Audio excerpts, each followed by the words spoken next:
시언어의 조건문을 살펴볼 텐데요. 그 전에 시언어로 프로그래밍을 한다는 것이 어떤 의미인지 한번 생각해 보겠습니다. 프로그래밍을 한다는 것은 어떠한 문제와 과제를 해결하는 과정인데요. 문제와 과제의 특징을 분석해보고 어떠한 자료를 이용해서 그 문제를 풀지, 또 그러한 자료들을 어떠한 순서로 처리해서 문제를 풀어갈지 명령과 함수를 구성하는 과정이라 할 수 있겠습니다. 여기서 자료용은 기존에 학습한 정수형, 문자형 데이터와 같은 기본적인 자료가 있고요. 또 이후에 학습할 배열, 구조체와 같은 복합적인 자료 구조가 있겠습니다. 또 한편으로 C언어는 절차적 구조적 프로그래밍 언어라고도 하는데요. 여기서 절차적 프로그래밍 언어란 의미는 프로그램을 구성한 순서대로 실행된다는 의미입니다. 곧 여러 가지 기능들을 모아서 함수를 구성하고 그 함수들이 순서에 따라서 순차적으로 호출이 되고 문제가 풀어져 간다는 얘기인 거죠. 특징으로는 복잡하지 않고요. 또 함수를 구성한 코드를 재사용할 수도 있고요. 잘 구성해 놓은 함수는 모듈 품질이 우수하기 때문에 좋은 품질을 확보할 수도 있다는 특징이 있습니다. 구조적 프로그래밍 언어는 순차, 선택, 반복 구조로 프로그램이 구성된다는 것인데요. 순차적이란 의미는 프로그램이 구성한 순서대로 명령이 실행된다는 얘기고요. 선택의 의미는 특정한 조건에 따라서 수행될 명령이 분기돼서 A냐, B냐, C냐 이런 식으로 분기돼서 실행된다는 의미입니다. 반복의 의미는 특정 조건이 만족될 때까지 특정한 기능을 반복해서 수행한다는 의미지요. 여기서 우리가 학습할 if문, 조건문이 바로 선택과 관련된 부분이겠습니다. 그렇다면은 조건문에서 말하는 조건은 무엇일까요? 조건이란 참, 거짓이 명확한 상태를 의미합니다. 그런데 여기서 참, 거짓이라는 것이 수식으로 표현하면 0과 0이 아닌 상태입니다. 즉 1과 마이너스 1과 같은 것도 참이 되는 것이죠. 또 순서대로 따지면 마름모로서 그 프로그램의 구현, 흐름을 표시하게 됩니다. 조건을 판단하는 비교의 대상이 있는데요. 이 조건은 판단하기 위해서는 보통 숫자 또는 문자도 조건이 됩니다. 왜냐하면 문자도 내부적으로는 아스키 코드와 같은 숫자로 표현되기 때문이죠. 또 문자열도 비교의 대상이 되겠습니다. 조건문과 관련된 연산자도 함께 살펴보면요. 여기서 말하는 조건과 관련된 연산자는 그 연산자의 수행 결과가 참, 거짓을 판단할 수 있다는 의미가 되겠죠. 또 관계연산자와 논리연산자로 구별이 되는데요. 관계연산자는 같다라는 의미, 또 다르다라는 연산자, 크다, 작다, 혹은 크거나 같다, 작거나 같다와 같은 두 개의 상태의 관계를 판단하는 연산자가 있고요. 논리 연산자는 not, 아니다, 반대의 의미다, and, A and B라는 것은 A도 참이고 B도 참이라는 의미지요. 또한 O와 A와 B는 A가 참이거나 B가 참, 또는 A와 B가 둘 다 참인 경우를 의미합니다. 또 여기서 한 가지 주의할 부분이 있는데요. and와 O와 연산자는 이 연산자의 특징에 따라 가지고 앞뒤에 있는 조건식을 점검하는 방식이 좀 다릅니다. 이 부분은 나중에 예제를 통해서 살펴보도록 하겠습니다. 이러한 조건문을 표현하는 시언의 문법은 if문이 있고요. 두 가지의 상태를 분기할 수 있는 if와 else가 있고요.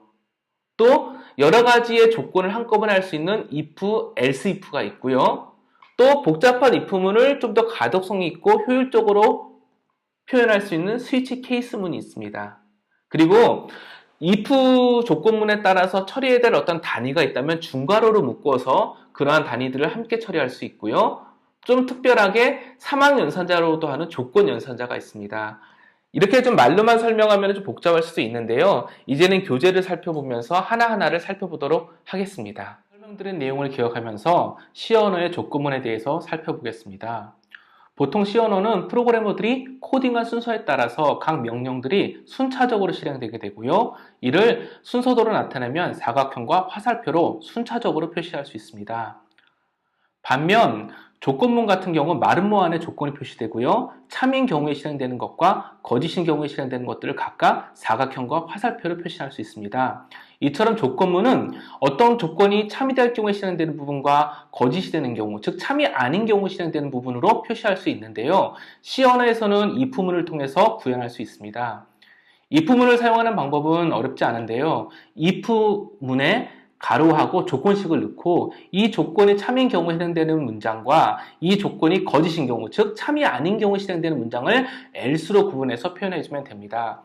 각 문장은 중괄호를 통해서 구별할 수 있고요. 이 중괄호는 특정한 기능들이 하나의 단위로 실행된다는 의미입니다. 그렇기 때문에 어떤 여러 개의 문장이 아니라 하나의 명령만 실행된다면 이 중괄호는 생략할 수 있습니다. 또한 else문을 만약에 생략하게 되면 조건식이 참인 경우에 실행되는 명령만 명시가 되고 아닌 경우에 대한 것은 정의하지 않았기 때문에 이 조건식과 관계없이 이 밑에 있는 모든 문장들은 실행되게 됩니다.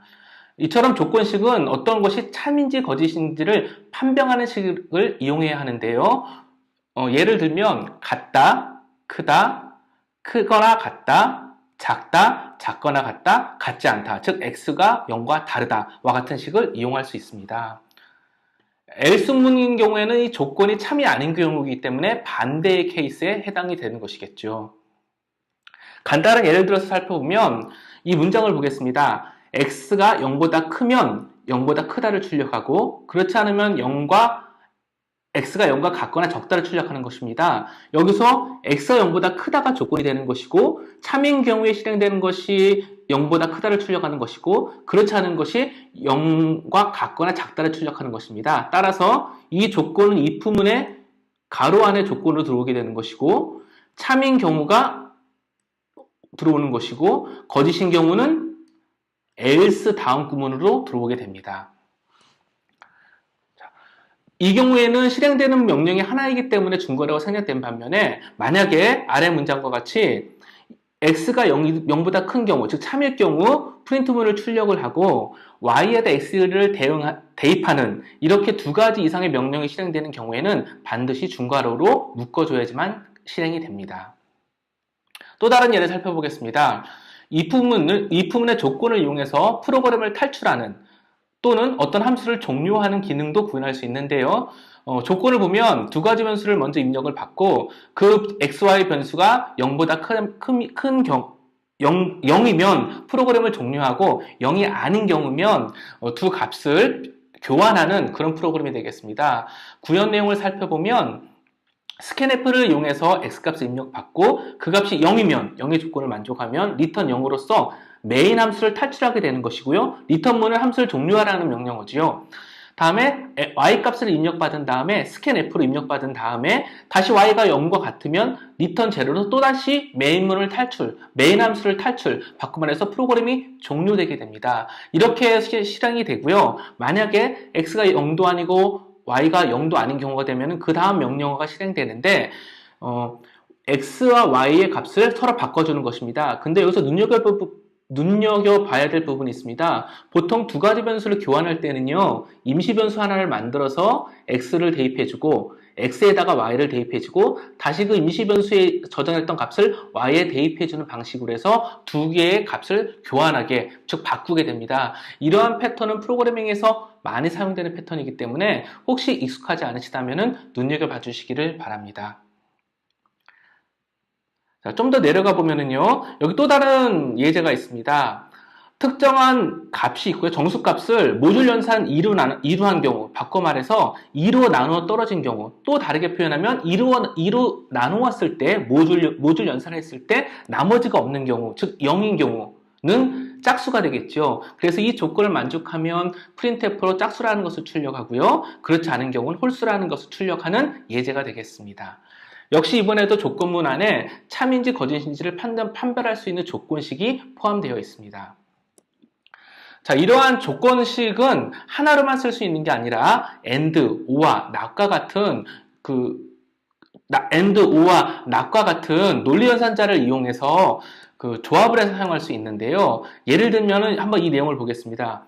x가 0이고 y가 1이면 실행해라.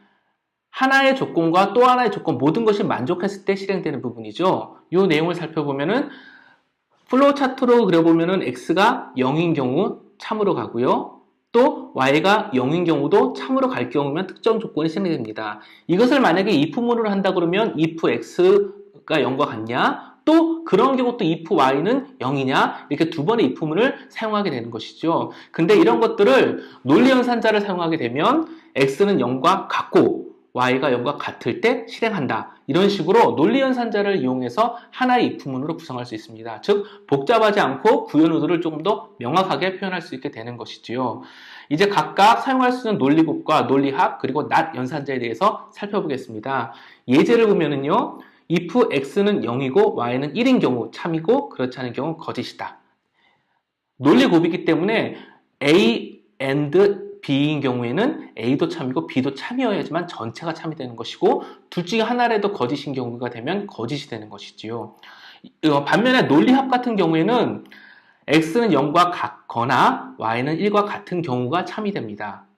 즉 A, O가 B가 되면 A가 참이거나 B가 참인 경우 또는 둘 다 참인 경우 둘 중에 하나라도 참이면 참이 되는 것이지요.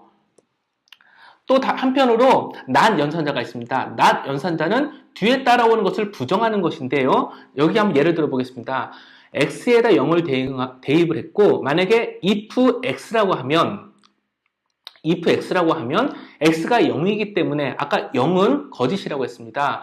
x가 0이 되면은 거짓으로 판명이 되게 되겠지만 앞에 not 연산자가 붙음으로써 그게 반대가 되는 것이죠. 그래서 not x가 됨으로써 이것은 0이 아닌 값이 되게 되는 거고요. 그래서 이 조건은 참이 됩니다. 그래서 printf 참이 출력이 되는 것이고 그렇지 않은 경우 거짓이 출력되는 것이죠. 이처럼 하나의 조건문이 if문의 조건으로도 사용될 수 있지만 and와 not과 같은 방식으로 해서 조합을 하거나 변형을 해서 이용할 수도 있습니다. 이제 다중 if문에 대해서 살펴볼 텐데요.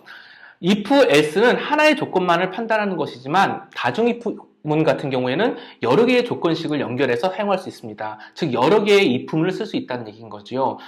다음 페이지를 통해서 보면 좀 더 명확해지는데요. 자, 조건식 먼저 왼쪽에 있는 부분을 보겠습니다. if, else if 이렇게 하나가 되어 있고요. 또 if, 또 else if 이렇게 하나가 되어 있고요. 또 if, else if가 이렇게 하나가 되어 있습니다. 이게 하나의 서로 간에 연동되는 부분이라고 생각하셔도 좋겠습니다.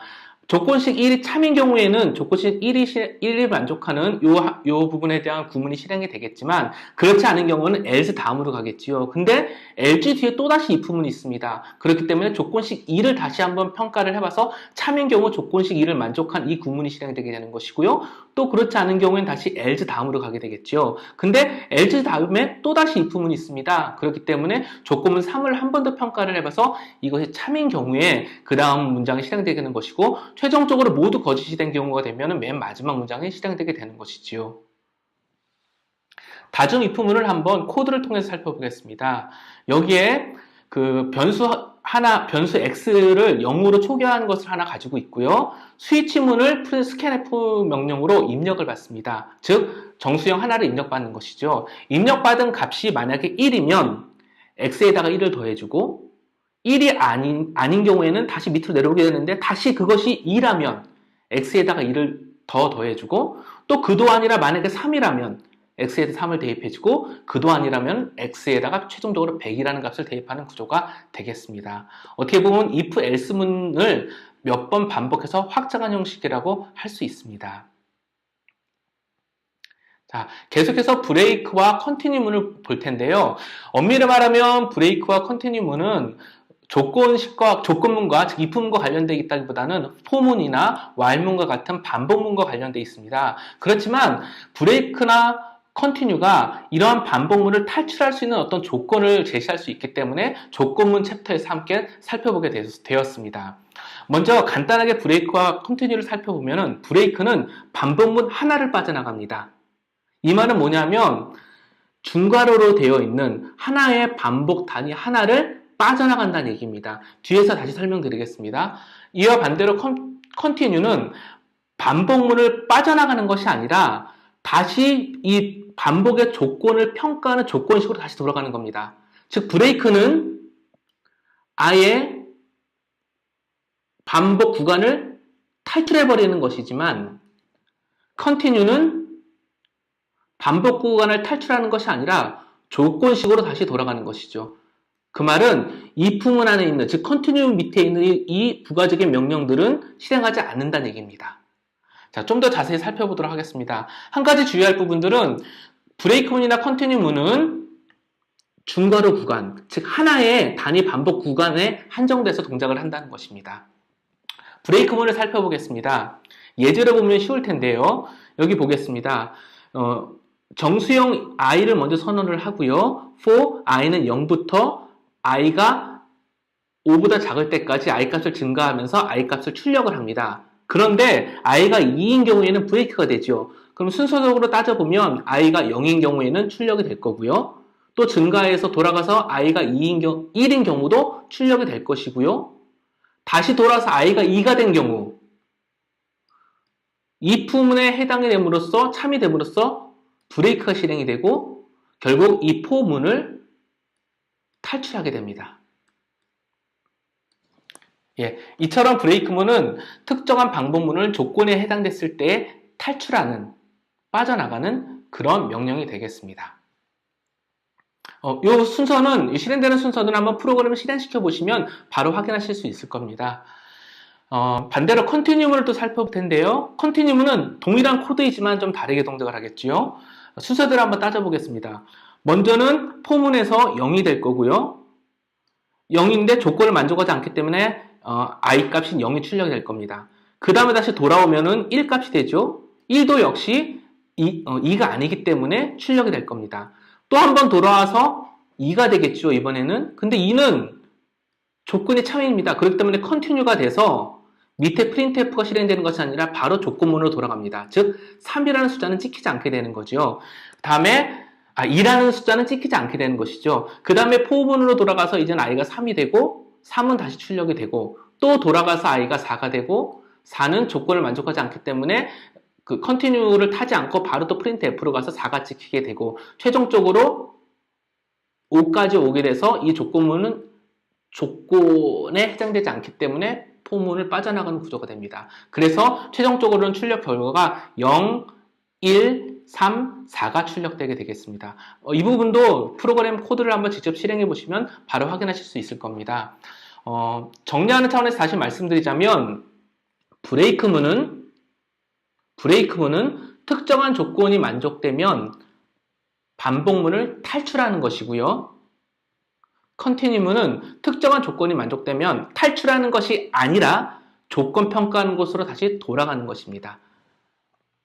그래서 여러 가지의 조건을 비교하면서 프로그램을 실행할 때는 if, else, if 구문과 같이 중첩된 if문을 이용하게 됩니다. 하지만 비교해야 될 조건의 개수가 많아지게 되면 프로그램은 굉장히 길어지게 되고요. 그만큼 복잡한 구조를 띠게 됩니다. 반면에 스위치 케이스문은 이러한 비교와 조건에 따른 실행 명령어들을 직관적이고 굉장히 편리하게 구현할 수 있게 해줍니다. 어떻게 하냐면 스위치 문의 뒤에 데이터, 특정한 값을 놓고요. 이 데이터 값과 비교해야 될 조건들을 각각의 케이스로 구분을 합니다.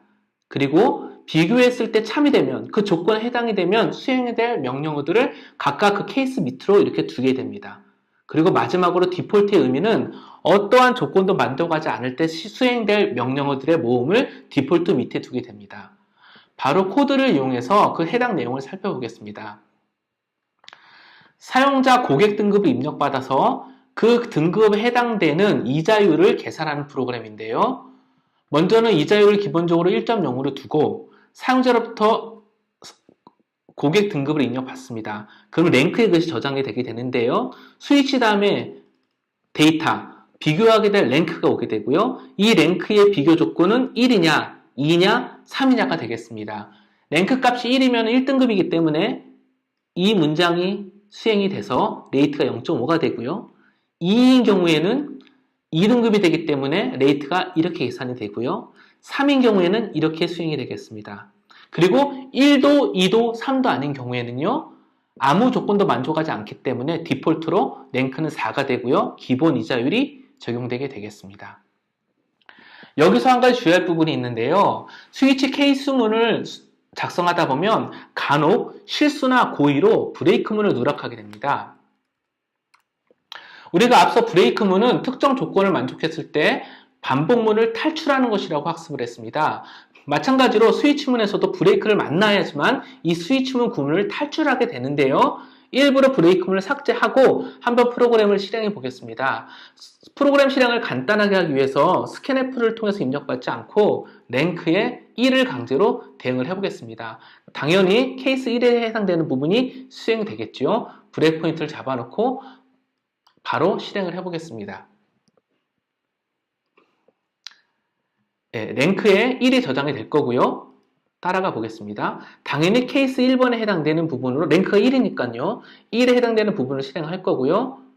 프린트F로 출력을 하고 레이트를 계산합니다. 그런데 보면 브레이크로 탈출하는 게 아니라 브레이크문이 없기 때문에 바로 연이어서 문장이 실행이 되면서 케이스 2에 해당되는 것까지 실행이 돼버리고 맙니다. 이렇게 되면 우리 처음의 의도는 랭크가 1인 경우에만 문장이 수행되고 빠져나가기를 바랬고 2인 경우에 수행되는 문장은 이거였는데 브레이크문이 없음으로 해서 연속해서 수행돼 버리는 그런 실수 혹은 의도와 다른 결과가 발생하게 되는 것이죠.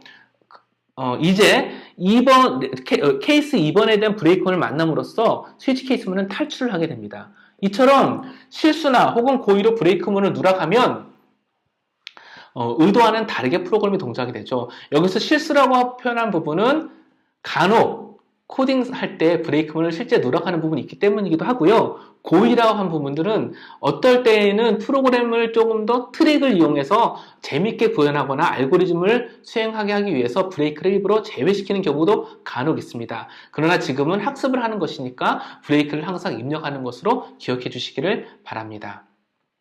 본문으로 돌아와서 다시 보겠습니다. 여기 있는 이 예제는 조금 전에 본 예제와 동일한 예제이고요.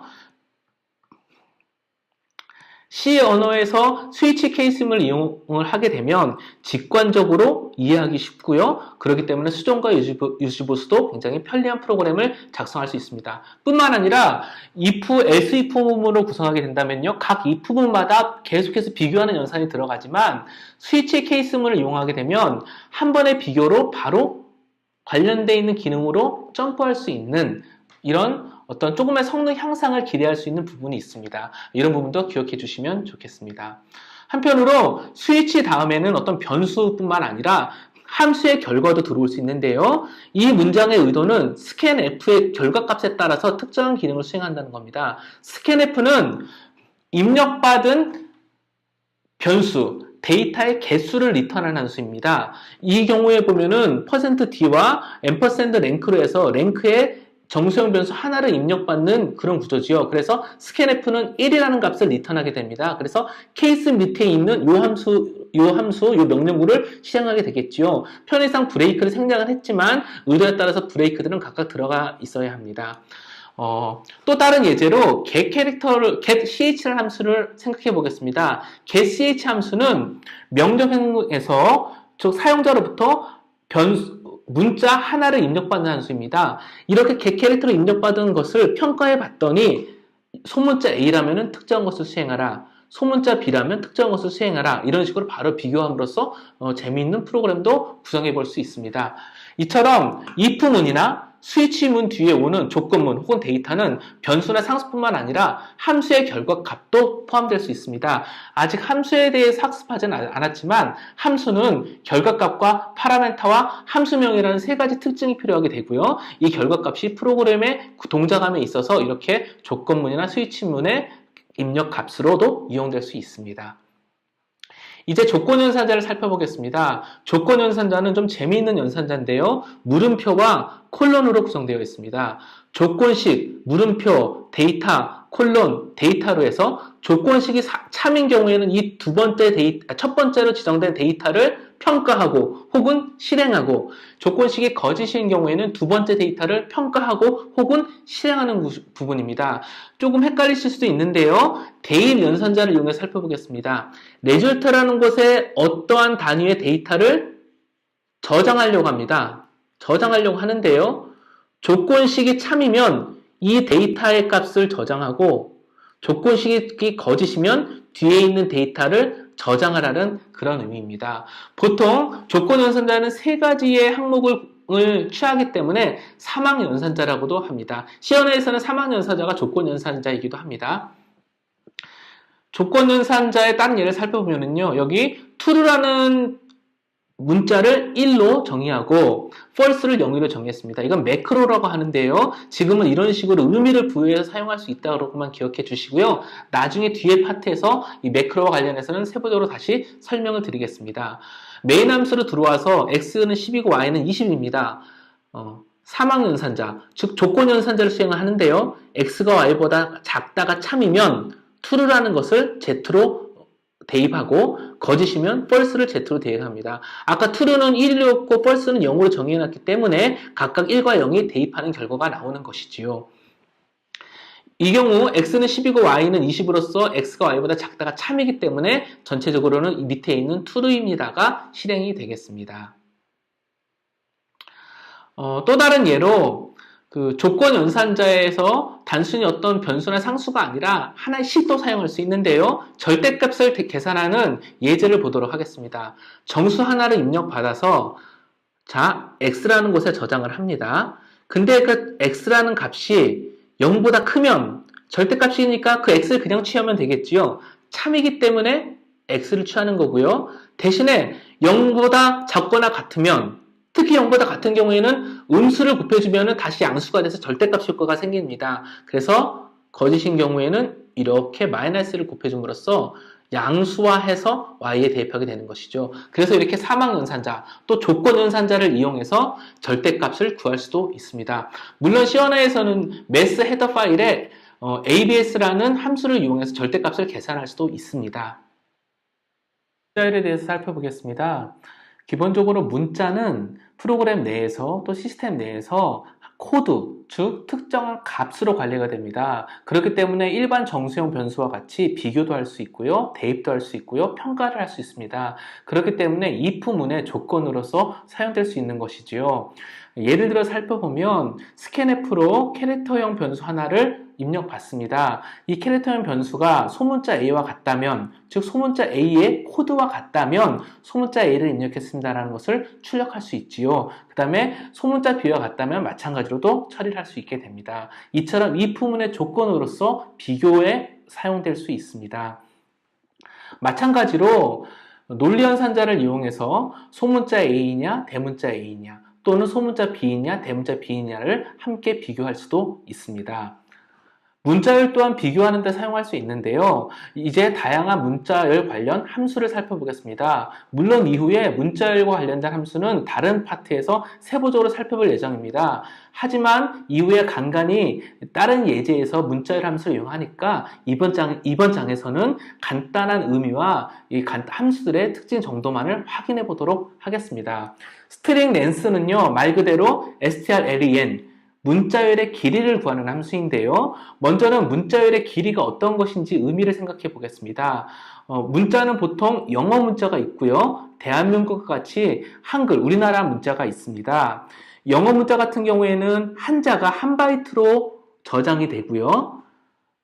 한국어 같은 경우에는 한 바이트로 저장할 수 없기 때문에 하나의 문자가 두 개의 바이트로 저장이 됩니다. 그래서 대한민국 네 자의 문자는 총 8바이트의 데이터로 저장이 되고요. 림베스트 하나, 둘, 셋, 넷, 다섯, 여섯, 일곱 7개의 영문자열은요, 총 7바이트의 공간이 필요하게 됩니다. 근데 여기서 주의해야 될 부분이 있는데요.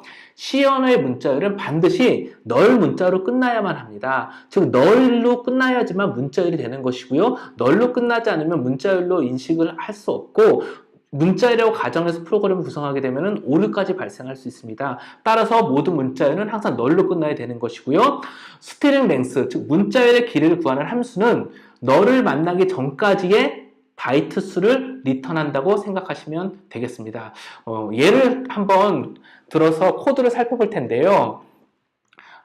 사용자부터 문자열을 하나 입력받아서 길이를 출력하는 함수입니다. 메모리 구조가 어떻게 되는지 한번 살펴보겠습니다. 브레이크 포인트를 잡고요. 한번 실행을 해보겠습니다.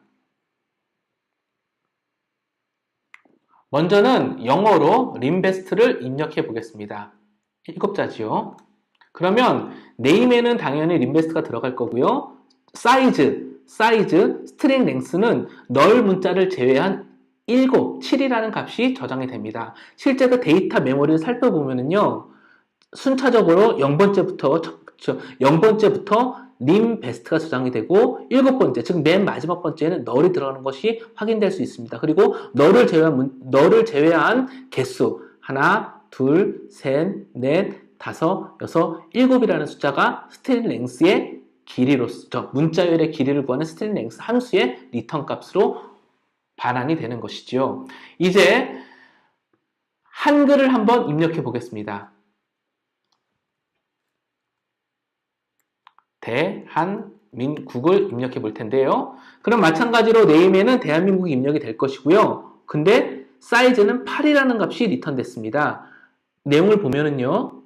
마찬가지로 맨 마지막은 널 문자로 끝나고 있는 걸 확인할 수 있고요. 아까 림베스트와는 다르게 물음표, 즉 해석할 수 없는 문자들이 나옵니다. 그 이유는 2바이트를 이용해서 하나의 한글을 처리하고 있기 때문입니다. 즉 이 두 가지가 합쳐서 대자가 되는 것이죠. 그래서 총 4개의 한글이기 때문에 하나, 둘, 셋, 넷 이렇게 총 8바이트가 필요하게 된 것입니다. 계속해서 본문을 살펴보겠습니다. 널로 끝난다는 것이 굉장히 중요한 의미가 있고요. 그 다음에 널을 만나기 전까지의 데이터의 개수가 스트링 랭스의 리턴 값으로 나옵니다. 예, 아까 살펴봤던 예제와 동일하고 또 유사한 부분이니까 이 부분 한번 살펴보시면 좋겠습니다. 스트링 컴페어 함수가 있습니다. 스트링 컴페어 함수는 함수 이름이 알려주듯이 str 컴페어 두 개의 문자를 비교하는 함수입니다. 바로 예제를 살펴볼 텐데요.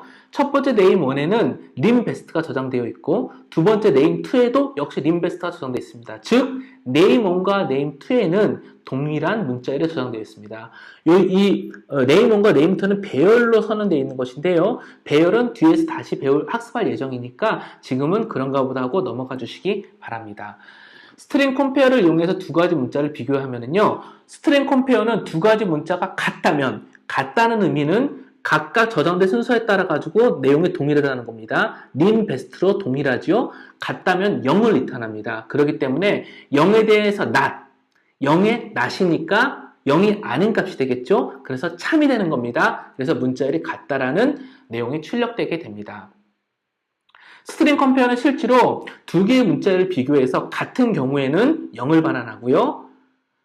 앞에 x가 첫 번째 문자열이고 y가 두 번째 문자열이라면은 x가 y보다 작으면 음수를 반환하고요. x가 y보다 크면 양수를 반환합니다. 여기서 작고 같다는 게 어떤 의미냐면요. 사전 편찬 순서에 따라서 예를 들면은 알파벳이라고 하면은 순서에 따라서 먼저 나오는 숫자가 먼저 나오는 알파벳이 더 작은 것이라고 생각하면 됩니다. 즉 사전 순서에 따라 가지고 앞부분에 위치하는 것이 작은 것입니다.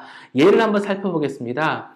name1이 invest가 저장되어 있고요. name2는 limmaster가 저장되어 있습니다. 순서대로 쭉 보게 되면요. 앞부분까지는 동일하지만 b가 오고 동일한 위치에는 m이 옵니다. B가 M보다는 사전에서 앞에 있지요. 알파벳 순서상에서 B가 M보다는 앞에 있습니다. 그렇기 때문에 name 1 문자열이 name 2 문자열보다는 비교해서 나갔을 때 더 앞에 있다고 볼 수 있고 그럼으로써 0보다 작은 값이 리턴될 것입니다.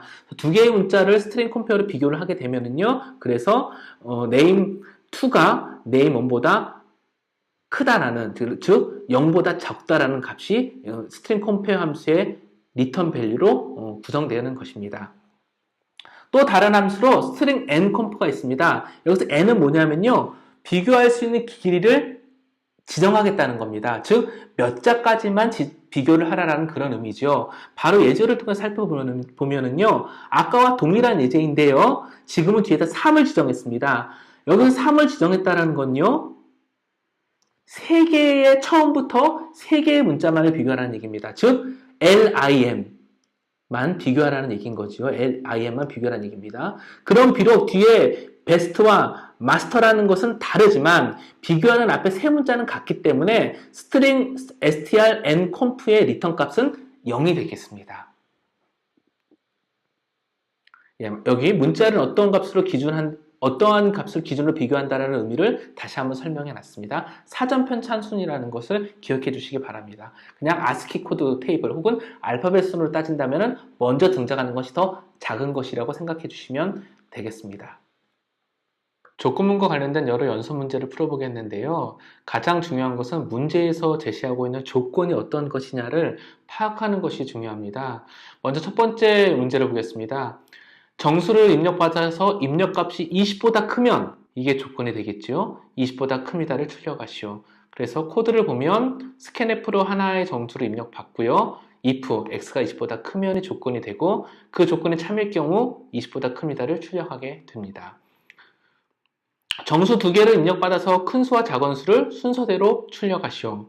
큰 수와 작은 수를 구별하기 위해서 어떻게 비교하는지를 살펴보는 게 키포인트가 되겠죠. 두 개의 정수를 입력받고요. x가 y보다 크면 입력받은 두 수를 비교를 해서 x가 더 크면 x가 더 크다는 것을 출력하고요. 그렇지 않은 경우에는 else, 즉 조건문이 참이 아닌 경우 else y가 더 큽니다를 출력하게 되겠습니다. 정수 두 개를 입력받아서 첫 번째 입력까지 더 크면 값을 바꾸는 겁니다. 두 개의 점수를 scanf로 입력받고요. x가 y보다 크면 두 개의 변수를 교환합니다. x가 y보다 크면 중괄호로 표시된 안에 있는 명령어들을 수행하는 것이죠. 그리고 이전에도 설명드렸듯이 두 변수의 값을 바꿀 때에는 임시 변수를 하나 만들고 대입하고 y를 다시 x에 대입하고 임시 변수를 다시 y에 대입하는 방법으로 변수를 교환하는 것을 기억해 주시기 바랍니다. 두 수를 입력받아서 모두 3 이상이면 이겼다. 한 수만 3 이상이면 비겼다. 두 수 모두가 3 미만이면 졌다. 논리 연산자를 사용하는 예제가 되겠습니다. 두 수를 입력받아서 x가 3보다 크거나 같고 and 또 y도 3보다 크거나 같으면 즉 두 가지 모두가 다 참이 되어야지만 이겼다가 출력되는 것이고 오하지요. x가 3보다 크거나 같거나 혹은 y가 3보다 크거나 같은 경우 즉 둘 중에 하나만 참이 되고 둘 다 참이 되고 혹은 둘 중에 하나만 참이 되더라도 비겼다가 출력되고 그렇지 않은 경우에는 졌다가 출력된다는 얘기입니다.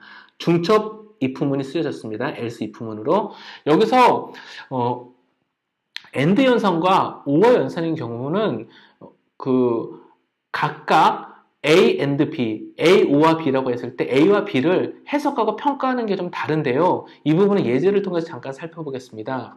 앞의 예제와 동일한데요. X는 3이고 Y는 2를 대입했다고 가정을 해보겠습니다. 이 경우 X는 3보다 크고 참이죠. 참이지만 AND 연산자는 모두 참여해야 되기 때문에 비록 앞이 첫 번째가 참이더라도 두 번째까지 모두 평가를 해봐야지만 전체를 다 평가할 수 있습니다. 그래서 두 번째까지 비교를 해서 y도 3보다 크거나 같은지를 비교를 합니다. 근데 y는 2니까 거짓이 되겠죠.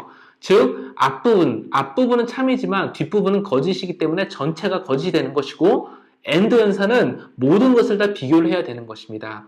반대로 이와 반면에 OR 연산은요. x가 3보다 크거나 같죠.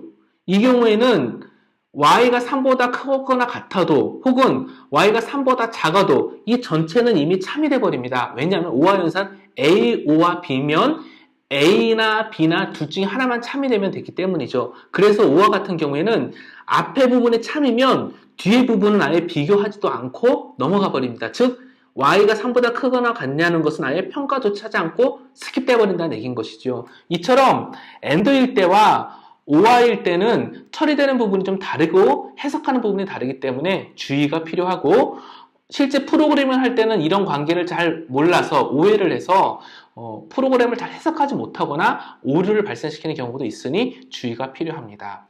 계속해서 보겠습니다. 4책 연산을 하는 프로그래밍인데요. 바로 코드를 살펴보도록 하겠습니다. 코드를 보면 메뉴를 먼저 출력을 하게 되고요. 그 메뉴에서 1, 2, 3, 4 중에 하나를 입력받는데 그것에 따라서 스위치 케이스문으로 1을 입력받으면 덧셈, 2를 입력받으면 뺄셈, 3을 입력받으면 곱셈, 4를 입력받으면 나눗셈을 해가지고 처리를 하는 스위치 케이스문의 전형적인 한 형태를 보여주고 있습니다. 입력받은 3개의 수에서 최대값을 찾아 출력하는 것인데요. 코드를 직접 보면 y와 x를 비교하고 x와 z를 비교해서 즉 x가 제일 큰 경우에는 max가 x고 또 그 다음 비교를 해서 Y가 맥스인지를 또 평가를 하고 그 다음 또 비교를 해서 Z가 맥스인지를 평가해서 최종적인 맥스 값을 출력하는 구조로 되어 있습니다. 논리 연산자가 되겠지요. 그 다음에는 특정한 조건을 만족할 때 브레이크문으로 포문을 탈출하는 예제 중에 하나인데요. 누적해서 입력한 값이 1000보다 큰 경우면 더 누적하지 말고 프로그램을 종료하라는 프로그램입니다. 이 포문의 좀 재미있는 형태인데요. 코드를 직접 보도록 하겠습니다. i는 1부터 i를 하나씩 증가하면서 포문을 도는데 종료 조건이 없습니다. 그렇기 때문에 포문 안에서 브레이크와 같이 탈출 조건이 없다면 이 포문은 무한으로 돌게 되는, 즉 무한루프처럼 계속 순환해서 도는 그런 구조가 되겠지요. 그런데 썸의 i의 증가값을 하나씩 누적을 하지만 썸이 만약에 1000보다 크다면 브레이크문을 만나서 포르문을 탈출하게 되는 것입니다. 그래서 최종적으로 썸을 출력하면서 프로그램은 종료하게 되는 것이지요. 이제 약수를 구하는 건데요. 우리가 배운 것들을 생각해 보면 아마 중학교 때 배웠는지 초등학교 때 배웠는지 잘 모르겠지만 약수는 특정한 수를 나누어 떨어지는 수가 약수가 되는 것이지요. 그래서 하나의 값을 입력받고요. n을 입력받고요. n보다 작은 값으로 모듈 연산을 합니다. i는 n보다 작은 값일 동안 증가시키면서 계속 n을 모듈 연산으로 나눠보는 거죠. 그래서 나눗셈이 0이 된다면 약수가 되는 것이라서 그 i 값을 출력하는 구조가 되겠습니다. 이 부분은 좀 복잡할 수도 있긴 하겠지만 한번 직접 프로그램에 코딩을 해보시고요. 브레이크를 포인트를 찍어서 어떤 식으로 i가 증가하는지 또 어떻게 출력되는지를 한번 파악해 보시는 것도 C 언어의 함수에 대해서 살펴볼 텐데요. 앞서 설명하였듯이 절차적 특징을 갖는 C 언어에서 함수를 잘 작성하고 사용하는 것은 무척 중요합니다. 특히 C 언어를 기반으로 여러 개발자들이 함께 프로젝트를 수행하고 함수, 기능을 개발할 때는요, 모듈 품질을 확보하기 위해서 고려할 부분들이 여러 개 있습니다. 함수와 관련된 주요 사항들, 호출 기법들, 메모리 관련된 사항들, 프로젝트를 연동해서 사용하는 방법들, 이런 것들은 이후 파트에서 다시 설명할 예정이니 자세한 부분은 뒤로 미루고요. 함수와 관련돼서 꼭 알아야 될 부분과 주요한 특징, 활용 방법을 중심으로 본 챕터를 진행하도록 하겠습니다. 혹시 궁금하신 분들은 뒤에서 있는 파트를 먼저 학습하셔도 좋겠습니다. 함수에 대해서 자세히 설명하기에 앞서서 기본적으로 함수하면 떠오르는 궁금한 내용들이나 기본적인 특징에 대해서 먼저 살펴보겠습니다. 먼저 사용자 정의 함수. 보통 사용자 정의 함수라는 것은 프로그램 개발자들, 프로그래머가 작성한 함수를 얘기하는데요. 이것은 왜 필요하고 또 언제 사용할까요? 보통 사용자 정의 함수와 관련돼서 따라오는 용어가 모듈화라는 특성이 있습니다. 모듈화는 관련 있는 기능을 하나의 단위로 처리해서 응집도와 결합도를 높이는 설계 기법 혹은 구현 방법 또는 원칙인데요. 여기서 응집도라는 것은 관련 있는 기능을 하나로 잘 모은다는 겁니다. 즉 함수를 구성하는데 관련 있는 기능을 하나로 잘 모아서 응집도를 높인다는 겁니다. 이게 좋은 함수의 특징 중에 하나입니다.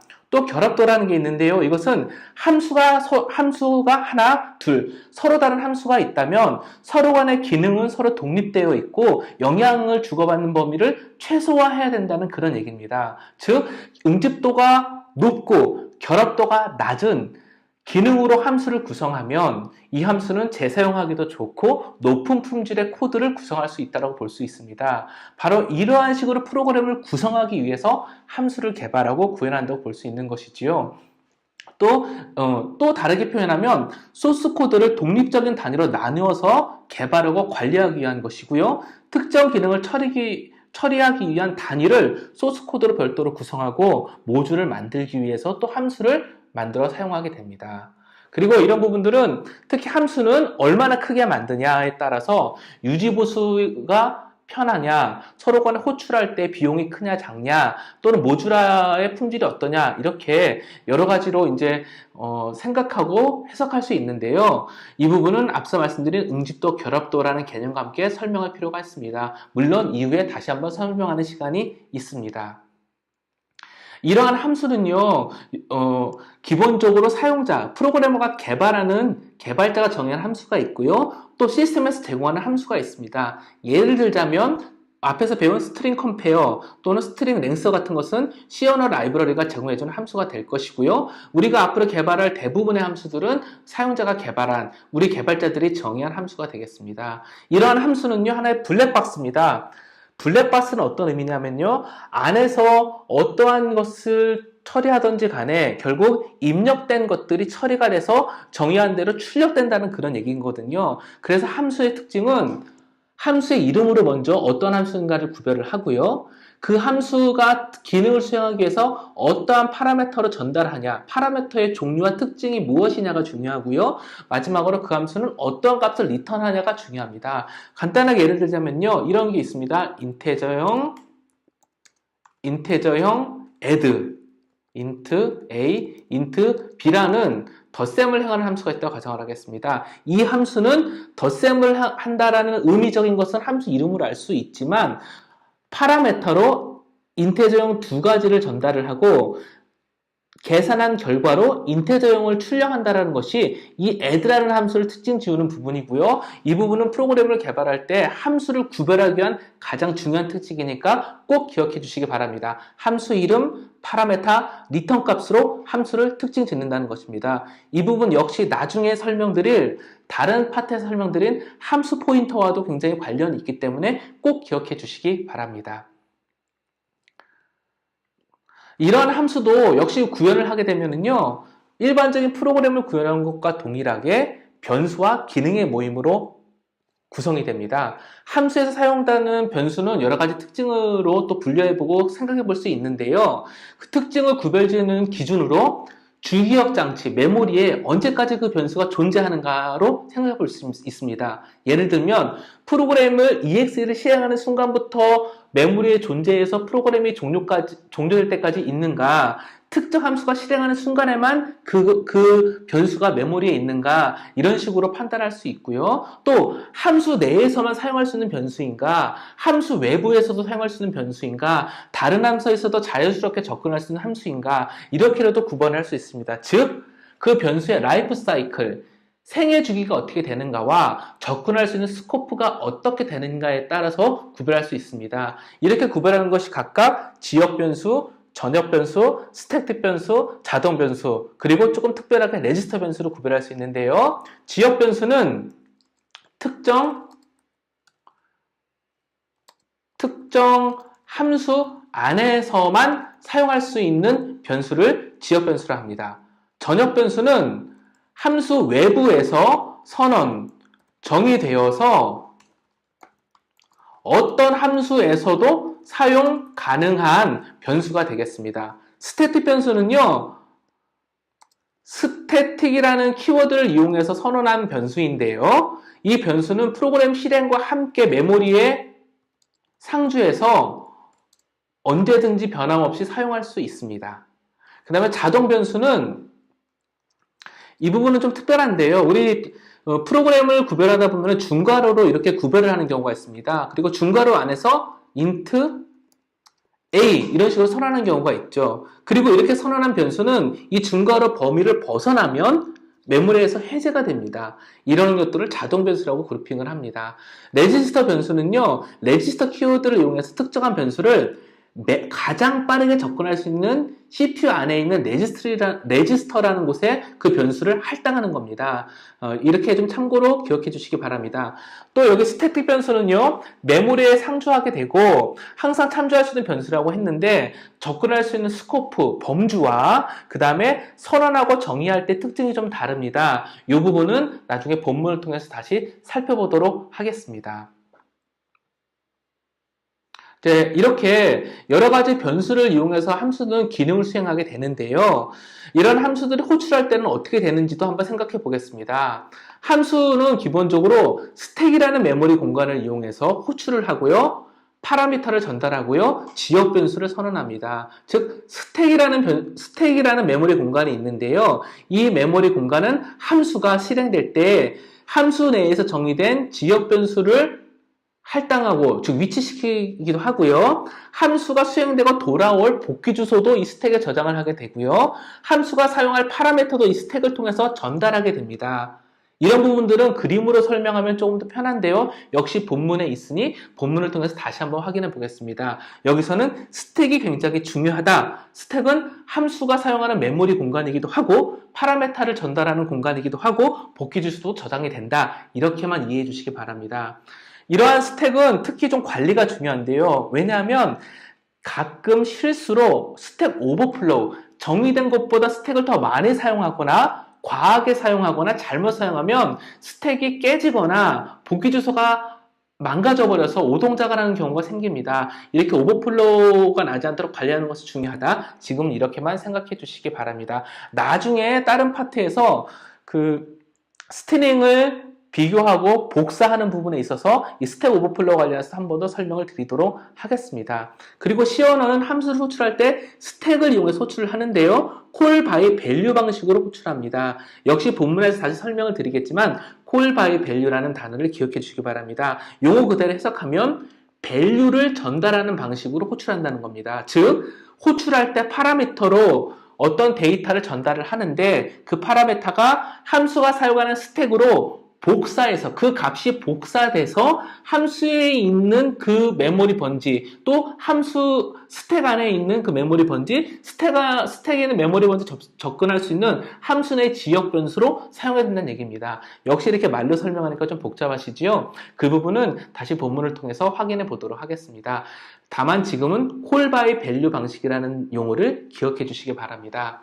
또 한 가지는 재기함수라는 부분이 있습니다. 함수가 스스로 자기 자신을 다시 호출하는 것이죠. 이런 경우에는 아까 함수가 호출할 때는 스택을 사용한다고 말씀드렸는데 이 스택을 반복해서 사용하게 됩니다. 스택은 프로그램마다 크기가 제약이 있는데 재기함수는 이 스택을 계속 이어가면서 호출하는 거기 때문에 만약에 종료 없이 계속해서 호출하고 무한적으로 반복이 되다 보면 이 스택 크기를 넘어서게 됩니다. 그렇기 때문에 스택 오버플로우가 발생하고 프로그램을 비정상 종료하게 됩니다. 그래서 재기함수는 스스로 반복해서 호출하는 자기 자신을 다시 호출하는 함수인데 종료 조건이 꼭 필요하다고 다시 기억해 주시길 바랍니다. 잠깐 코드를 통해서 살펴볼 텐데요. 이 부분은 제가 임의로 작성해 본 코드입니다. 여기 보면은요. 이 메인 함수가 있고요. do process라는 함수가 있습니다. do process 함수는 보이드형, 아무것도 리턴하지 않고요. 인테저형 하나를 파라미터로 전달받는 함수입니다. 먼저는 두 가지를 살펴볼 텐데요. 첫 번째는 각 변수들의 스코프, 참조되는 영역을 살펴볼 거고요. 두 번째는 왜 재기 호출에서 탈출 조건이 중요한지를 또 살펴보겠습니다. 먼저는 그 메인 함수나 do 프로세서와 같은 다른 부함수들 바깥에서 선언된 변수가 있는데요. 대표적으로 int x가 있습니다. 이것은 전역 변수라 전역 변수라 하고요. 메인이던 다른 함수에선 자유롭게 접근할 수 있습니다. 그리고 이 전역 변수는 프로그램 실행과 함께 메모리에 로딩이 되고 변하지 않습니다. 변하지 않는다는 것은 프로그램적으로 변경할 수가 있는데요. 임의로 변경되거나 사라지지 않는다는 그런 의미입니다. 그 다음에는요, 메인 함수에서 보면요, 메인도 하나의 함수지요, 인테저 x를 또 선언하고 있습니다. 전역 변수 x와는 다르게 메인이라는 스코프 안에서 지역 변수 x를 다시 선언한 것이고, 이 x는 전역 변수 x와 다른 것입니다. 전역 변수는 현재 0으로 초기화가 되어 있고요, 지역 변수 x는 1로 초기화가 되어 있습니다. 그래서 do 프로세서를 함수를 x를 파라미터 호출을 하고 다시 프린트 x로 찍을 텐데요, 이 x 값은 전역 변수인 x인 0이 전달되는 게 아니라 지역 변수인 x가 전달됩니다. 지역 변수가 전역 변수보다 우선돼서 참조됩니다. 그것을 기억해 주시기 바랍니다. 그 다음에 do 프로세스로 지역 변수인 x를 파라미터로 전달하는데요.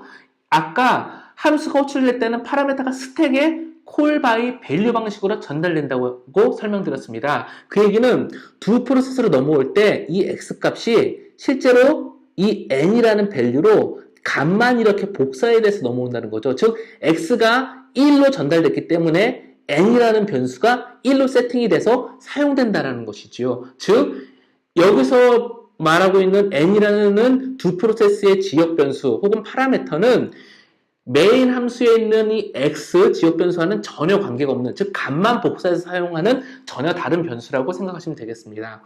또 do 프로세스 안에는 스태틱으로 int x, 지역 변수이면서 스태틱 변수로 선언이 되어 있는데요. 그렇기 때문에 이 안에서 참조가 되지만 이 스태틱 변수는 프로그램이 실행되면서 순간적으로 메모리 함께 올라와서 초기화가 됩니다. 그래서 보통 아까 말씀드린 그 지역 변수는 함수 안에서만 의미가 있고 함수가 종료되면 메모리에서 사라진다고 했는데 스태틱 변수는 함수가 탈출해도 함수 호출이 끝난 순간에도 계속 메모리에 살아남아서 그 다음에 두 프로세스가 또 호출되게 되면은 이 int x 값은 새로 초기화가 되거나 새로 생성되는 게 아니라 처음 그 값 그대로 맨 마지막에 저장한 그 값 그대로가 사용되게 됩니다.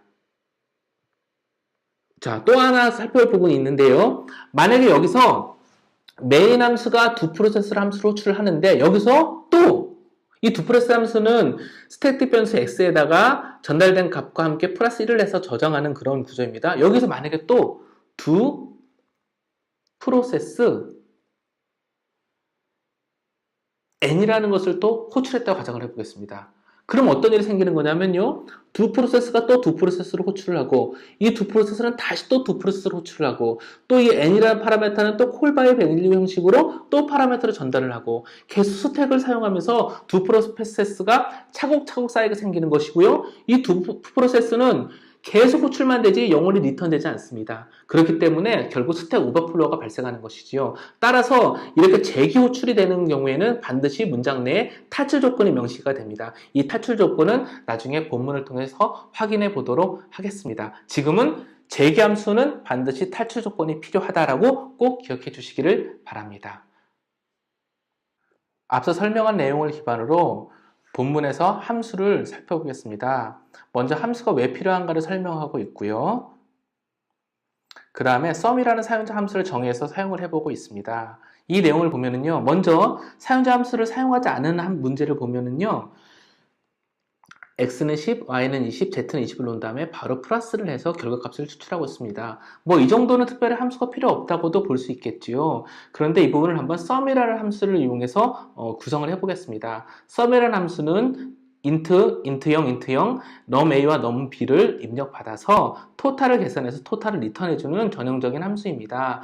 이 sum 함수를 이용해서 프로그램을 구현을 하면 아까 바로 덧셈을 해서 z에 더 대입하는 것과 다르게 sum이라는 함수의 리턴 밸류를 z에 대입하고 있죠. 어찌 보면 오히려 더 프로그램 코드는 많아지고 복잡해질 수 있습니다. 그러나 만약에 더하는 이 sum이라는 기능이 추가되거나 변경이 된다고 가정을 해본다면 예를 들면 sum 함수가 넘버 A와 넘버 B의 조건을 비교를 해서 0보다 적거나 같은 값이 들어온다면 각각 마이너스과 마이너스 리턴하는 것이 필요하다는 조건을 넣어야 한다면 처음 프로그 같은 경우에는 본문 내에 바로 x, y 값을 비교하는 문장이 들어가야 될 것이고요.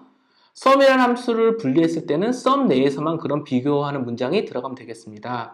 별게 아니라고도 볼 수 있긴 하겠지만 만약에 이 sum이라는 함수를 main이라는 곳 하나만 한 곳에서만 한 라인에서만 실행되는 게 아니라 여러 라인에서 반복돼서 실행이 되고 다른 함수에서도 사용한다고 한다면 이런 식으로 별도의 함수로 분리를 해서 관리하고 유지보수하는 것이 동일한 기능을 일괄적으로 사용할 수 있게끔 하고 관련된 기능을 유지보수하기 편하도록 관리하는 데에 굉장히 유용하겠습니다. 그래서 이렇게 사용자 함수는 굉장히 중요하고 C언어로 프로그램을 작성할 때는 필수라고 하겠습니다. 이처럼 사용자 정의 함수는 소스 코드를 독립적인 단위로 나누어 관리할 때도 유용하고요. 특정 기능을 처리하는 코드를 넣고 구성할 때도 당연히 필요합니다. C언어에서는요, 사용자 정의 함수, 즉 개발자가 직접 만든 함수가 있고요. main, printf, string copy, size of와 같이 C언어에서 제공하는 기본적인 C언어 제공 함수가 있습니다. 여기 팁으로 아까도 잠깐 말씀드렸듯이 함수의 개수와 크기에 대해서 얘기를 하고 있습니다. 함수의 수가 많으면 프로그램을 구성하거나 조립할 때 필요한 함수만 갖다 쓰면 되기 때문에 어떻게 보면 재사용할 수 있는 함수가 많아지고요. 즉 생산성이 높아질 수도 있고요. 하지만 함수가 많으면 하나의 큰 기능을 구현할 때 여러 가지 함수를 엮어서 사용해야 되기 때문에 함수 호출이 많아집니다. 곧 많은 함수를 순서대로 의도대로 호출해서 사용하기 때문에 프로그램은 복잡해지게 되고요. 그래서 함수를 작성할 때는 적정한 크기의 함수로 구성을 하고 관리하는 것이 굉장히 중요한데요. 그 적정하다라는 개념이 굉장히 모호할 수 있습니다. 그래서 잠깐 설명드린 모듈화의 품질, 결합도와 응집도라는 개념을 가지고 함수를 설계하게 되고 있고요. 보통 함수를 어떻게 설계하냐는 것은 함께 일하는 다양한 개발자들과 회사의 정책에 따라서 결정이 됩니다. 지금은 함수의 크기와 개수가 프로그램의 복잡도와 유지보수, 재사용이라는 것에 어떠한 영향을 줄 수 있다는 것 정도만 이해하고 넘어가 주시길 바랍니다. 함수는 기본적으로 호출이 되어서 특정한 기능을 처리하고 반환하는 단위이고요. 함수를 사용하는 측면에서 봤을 때는 블랙박스, 즉 내부 구조는 알 필요 없이 밖에서만 정해진 인터페이스, 파라메타로 호출해서 사용하는 구조라고 볼 수 있습니다. 물론 구현하는 입장에서는 함수 내부도 구현을 해야겠지요. 보면 입력값을 함수에 전달하면 특정한 작업을 수행하고 결과값을 반환하는 구조입니다. 아까도 말씀드렸지만 특징으로는 그래서 함수 이름이 중요하고요. 어떠한 파라미터를 쓰냐는 것이 중요하고요. 리턴 값이 무엇이냐가 굉장히 중요한 것이죠. 호출하는 측에서는요. 함수를 파라미터를 가지고 호출을 하고 결과값을 사용하는 구조로 되겠습니다.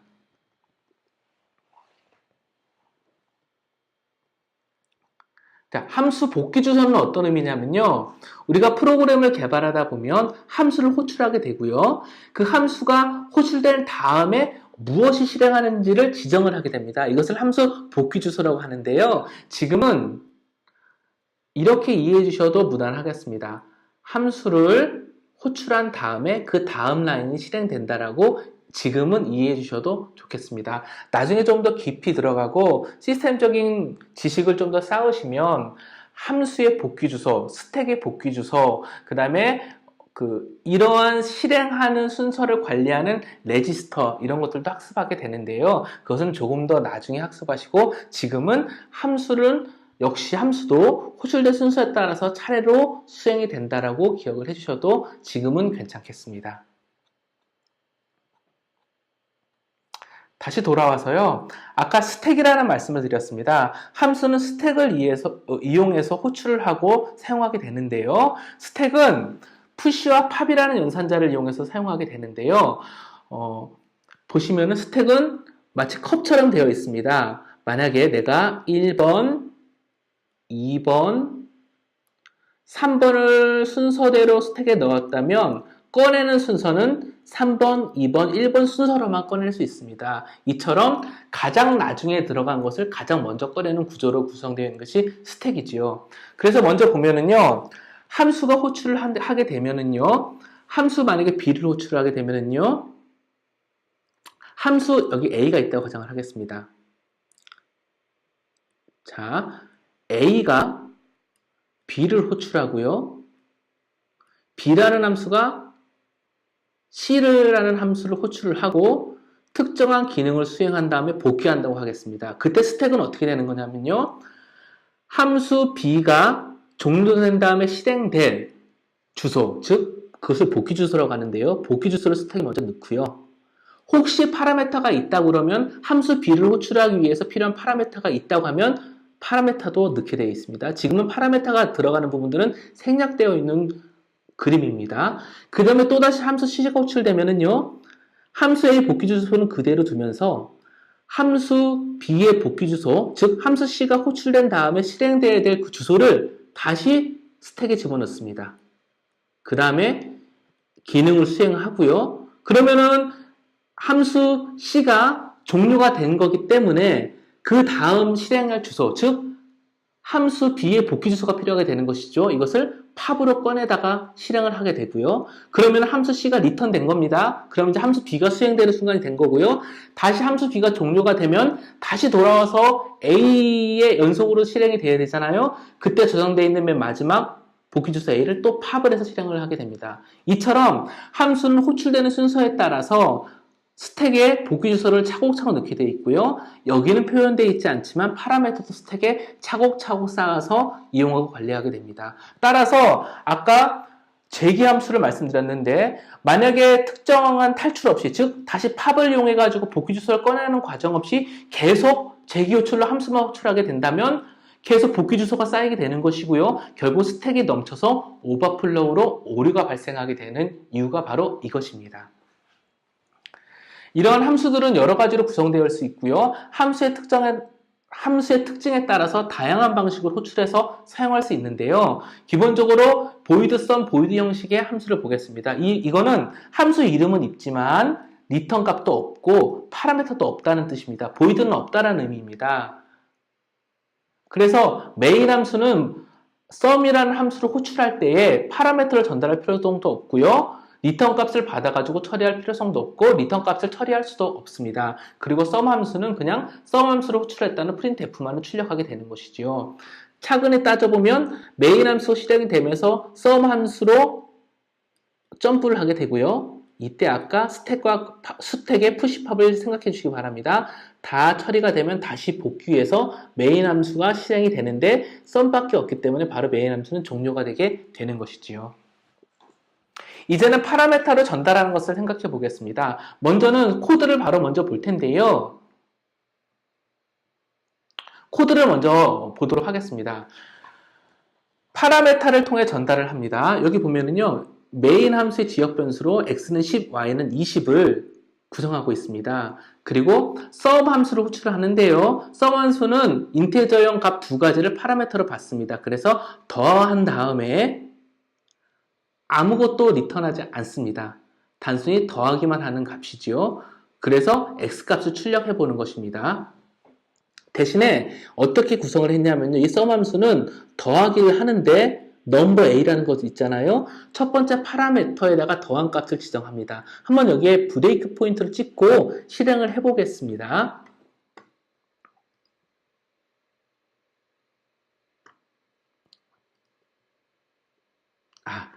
지금 실행을 하려고 하다 보니까 프로그램이 오류가 났습니다. 잠깐 풀비드를 해보겠습니다. 이것도 함수를 사용할 때 중요한 부분이니까요. 다시 한번 빌드를 해서 보겠습니다. 빌드를 해보면요. 워닝이 났고요. 형식이 다르다는 얘기가 나옵니다. 이 얘기는 뭐냐면 메인 함수가 sum 함수를 호출하려고 합니다. 근데 프로그램은 소스 코드를 위에서 즉 1라인부터 13라인까지 차례로 해석을 하면서 컴파일을 합니다. 근데 메인이 sum 함수를 호출하려고 봤더니 sum 함수가 어떤 것인지 모르고 있는 상황입니다. 왜냐하면 sum은 메인보다 밑에 정의되어 있기 때문이죠. 그래서 sum 함수가 어떠한 것이라는 것을 메인 함수한테 알려줘야지만 이 프로그램은 정상적으로 동작할 수 있게끔 컴파일이 되는 것입니다. 아까 함수의 특징은 함수의 이름과 파라메터와 리턴 밸류로 특징을 지어줄 수 있다고 했습니다. 첫 번째 방법으로는 아예 함수 정의를 메인보다 위에 넣는 것이지요. 그래서 빌드를 다시 해보겠습니다. 그러면 정상적으로 빌드가 됐지요. 또 다른 한 방법으로는요. 동일하게 밑에 이렇게 두면서 이 함수가 무엇이라는 것만 미리 알려주는 겁니다. 함수의 특징, 즉 어떠한 리턴 값이고 함수의 이름은 무엇이고 파라미터는 무엇이라는 것만 알려주는 겁니다. 이것을 함수형을 선언한다고 하고요. 밑을 함수를 정의한다는 표현을 씁니다. 이렇게 되면 메인이 실행할 때에 sum이라는 함수가 무엇인지를 알기 때문에 일단 컴파일이 가능한 거고요. 전체적으로 sum이라는 부분도 이미 어떠한 기능이라는 것이 정의가 되어 있기 때문에 실제 전체가 빌드된 상황에서는 프로그램이 동작도 할 수 있게 된 것입니다. 이제 한번 빌드를 해보고요. 실행을 해보도록 하겠습니다. 비록 처음에는 오류가 났지만 이런 과정을 설명해 드리기 위해서 일부러 오류난 상황에서 한번 진행을 해 보았습니다. 브레이크 포인트를 잡고요. 호출을 해보겠습니다. 그러면 자 순차적으로 진행을 하게 되는데요. x에는 10이 대응될 거고요. y에는 10이 대응됐을 거고요. 이제 sum 함수를 호출할 것입니다. sum 함수 호출이 되는데요. 한번 함수 안으로 들어가 보겠습니다. 안으로 들어가면은요. 자 들어왔고요. 함수 파라미터가 전달이 되겠지요. x는 자, 썸의 파라미터로 x, y가 전달됐으니까 각각 10, 20이 전달될 것이고요. num a는 12, num b는 20이 전달될 것입니다. 아까 시언어는 기본적으로 call by value로 전달된다고 했습니다. 그 말은 value, 값이 복사돼서 전달된다는 의미죠. 즉, 넘버 A에 10이 저장된 이유는 썸의 파라미터로 10이 전달되었고 이 10이라는 값이 실제 num a라는 변수의 복사가 돼서 사용된다고 생각하시면 되겠습니다. 이 넘버 a는 스택 안에 생성된 변수입니다.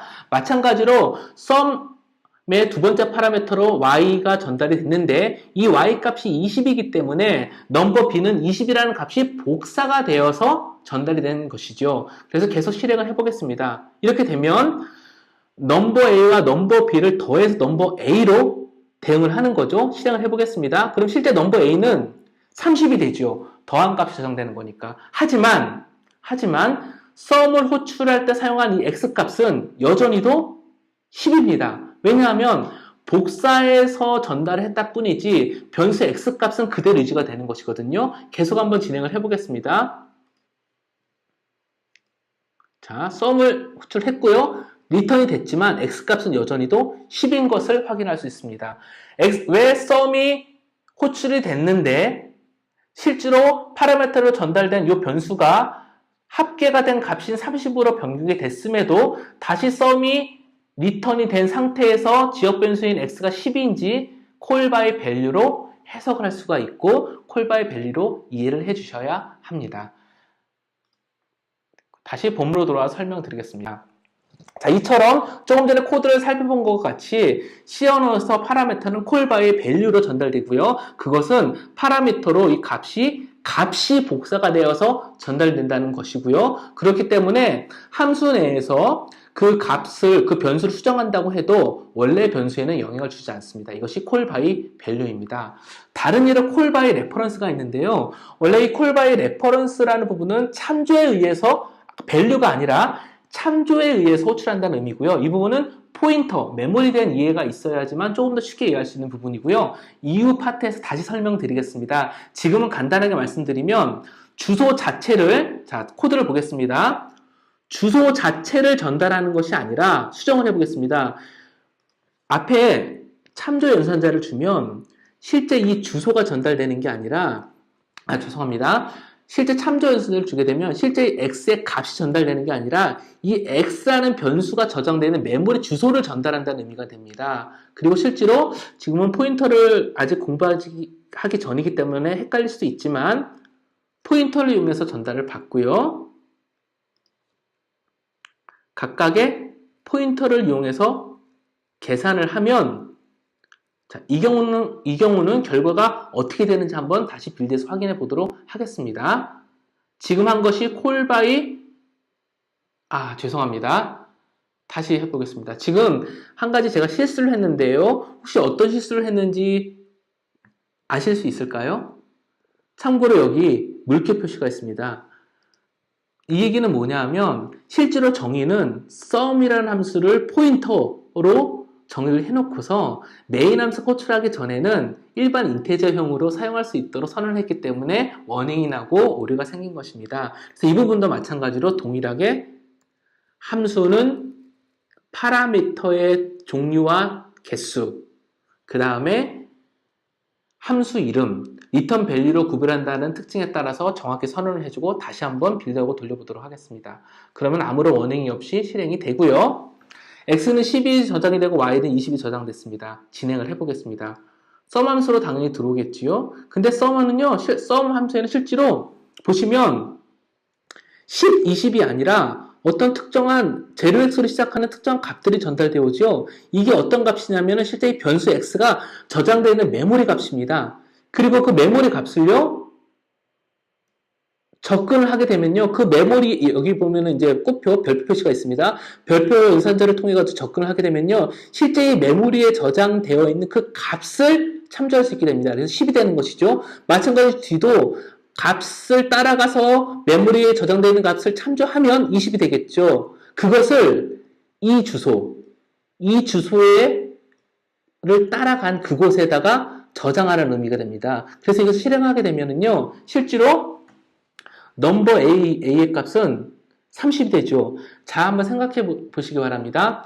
썸의 파라메타로 변수 x, y 값이 아니라, 즉 콜바이 밸류가 아니라 x, y가 저장되어 있는 메모리에 주소를 전달을 했고, 전달받은 그 썸 함수에서는 그 주소에 저장되어 있는 각각의 값들을 이용해서 다시 그 주소에 직접 접근해서 데이터를 저장합니다. 그 얘기는 x의 주소에 해당되는 메모리에다가 결과값을 쓴다는 얘기가 되는 것이죠. 그래서 최종적으로 함수를 실행을 하게 되면 x값은 30이 저장되게 되는 것입니다. 콜바이 레퍼런스 방식이 바로 이런 식으로 주소를 이용해서 메모리 영역을 전달을 하고 직접 제어를 해서 실제적으로 데이터를 변경시키는 방법입니다. 이 부분은 나중에 포인터라든지 메모리와 관련해서 다시 한번 설명을 드리도록 하겠습니다. 지금은 콜바이 레퍼런스는 참조 연산자를 이용해서 주소를 전달하고 포인터를 이용을 해서 직접 참조를 해서 값을 변경할 수 있다고 기억해 주시기를 바랍니다.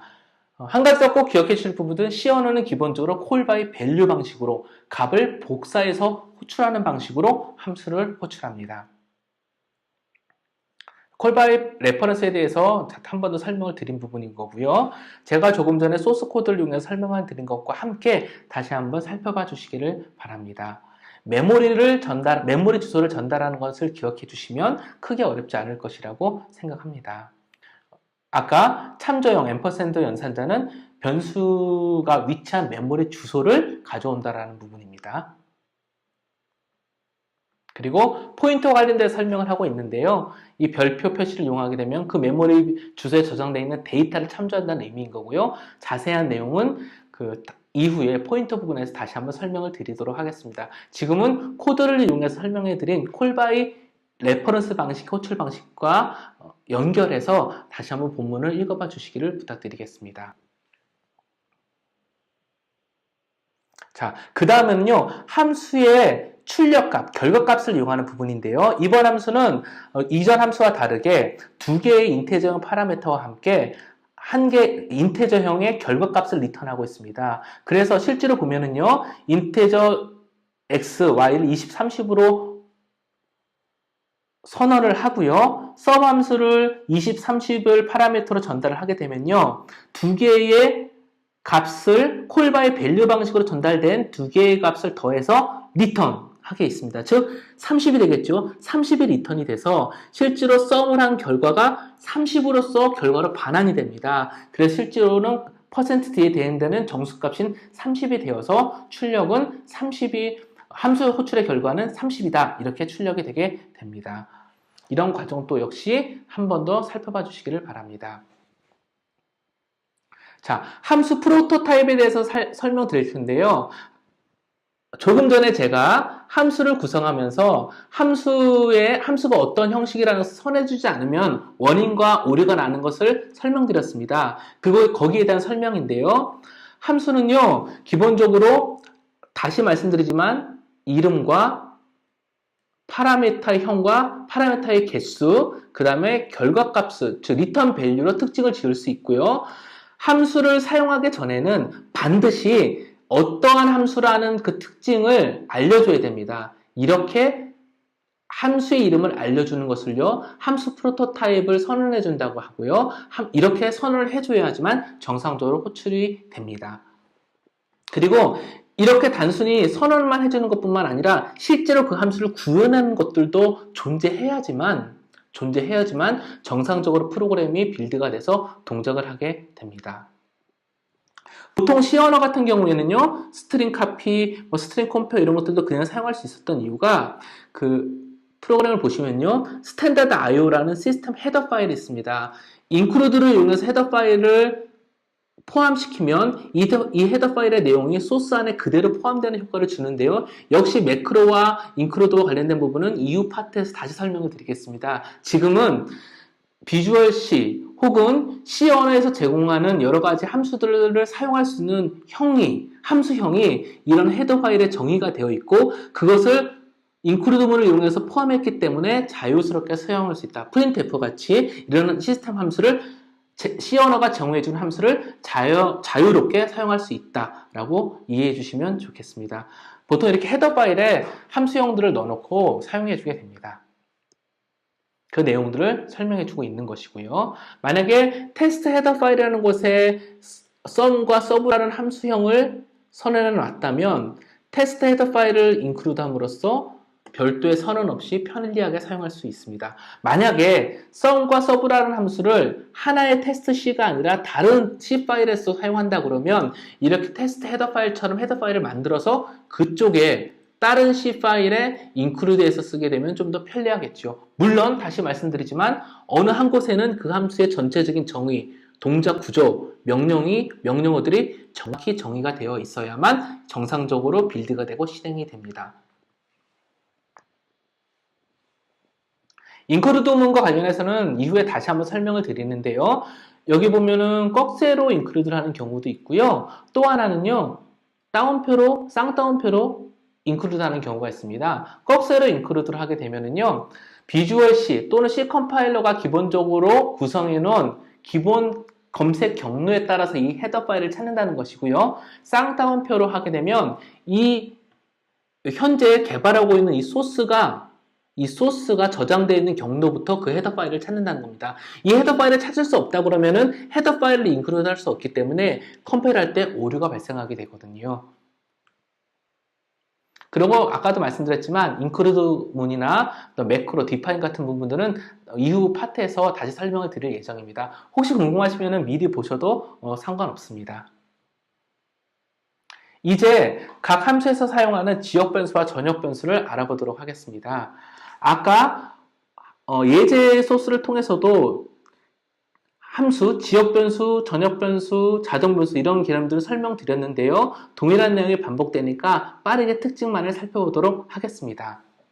먼저는요. 지역 변수와 전역 변수, 더 나아가서 변수를 구별하는 방법은요. 아까도 설명드렸듯이 주기어 장치에 어느 순간에 얼마큼 존재하는가, 즉 라이프 사이클. 그 다음에 각 함수에서 어떠한 방식으로 접근 가능한가, 접근, 스코프. 이 두 가지를 가지고 구별할 수 있습니다. 그래서 지역 변수와 전역 변수의 차이점을 보면은요. 지역 변수는 하나의 함수 내에서 선언해서 하나의 함수가 시작부터 종료할 때까지 메모리에 존재하고요. 함수가 종료가 되면 메모리에서 사라지고 함수 내에서만 참조할 수 있습니다. 하지만 함수 외부에서 선언된 전역 변수는 프로그램이 실행되는 순간 메모리에 올라와서 프로그램이 종료될 때까지 메모리상에 존재를 하고요. 프로그램 전체의 어떤 영역, 어떤 함수에서도 자유롭게 접근해서 사용할 수 있습니다. 지역 변수를 설명한 내용입니다. 역시 지역 변수를 사용한 함수입니다. sum 보면은요. sum 내에 total이라는 지역 변수를 선언을 했고요. 이용을 했고요. 그 토탈 값을 리턴합니다. 인테저형을 리턴하기 때문이죠. 이때 역시 복사된 토탈이라는 값이 계산이 되고 그 값이 리턴형으로 복사가 돼서 값만 전달이 됩니다. 그래서 실제 10이라는 값을 이용해서 함수를 호출하게 되면은요. 토탈에 10이라는 부분이 더해지게 돼서 총 10이라는 값이 sum의 함수로 리턴이 되는 것이고요. 합계는 10이다라는 결과가 나오게 되는 것이지요. 그리고 이 토탈은 sum이라는 함수가 종료되는 순간 메모리에서 제거가 됩니다. 또 다른 지역 변수인데요. 여기 보면은요. sum1이라는 함수가 있고요. sum2라는 함수가 있고요. sum1도 sum2도 동일하게 number A, number B라는 지역 변수를 각각 선언해서 사용하고 있습니다. 그런데 sum1에 있는 num A와 num B라는 변수는요. sum1이라는 함수가 호출되는 이 구간 동안에만 메모리에 올라오게 되고 sum1에서만 참조할 수 있습니다. 마찬가지로 sum2에서도 num A와 number B는 sum2라는 함수가 동작하는 이 구간에서만 메모리에 존재하고 이 영역 내에서만 참조 가능합니다. 바꿔 말하면 sum2에 있는 이 변수와 sum1에 있는 이 변수는 아예 다른 변수라고 생각을 하셔도 무방하겠습니다. 비록 이름은 같지만 다른 변수이고 라이프 사이클도 다르고 접근할 수 있는 스코프도 다르다고 생각하시면 되겠습니다. 그 내용을 그림으로 설명한 내용입니다. 또 한 가지 여기 좁은 공간의 지역 변수라고 되어 있는데요. 다른 곳에서는 자동 변수라고도 얘기합니다.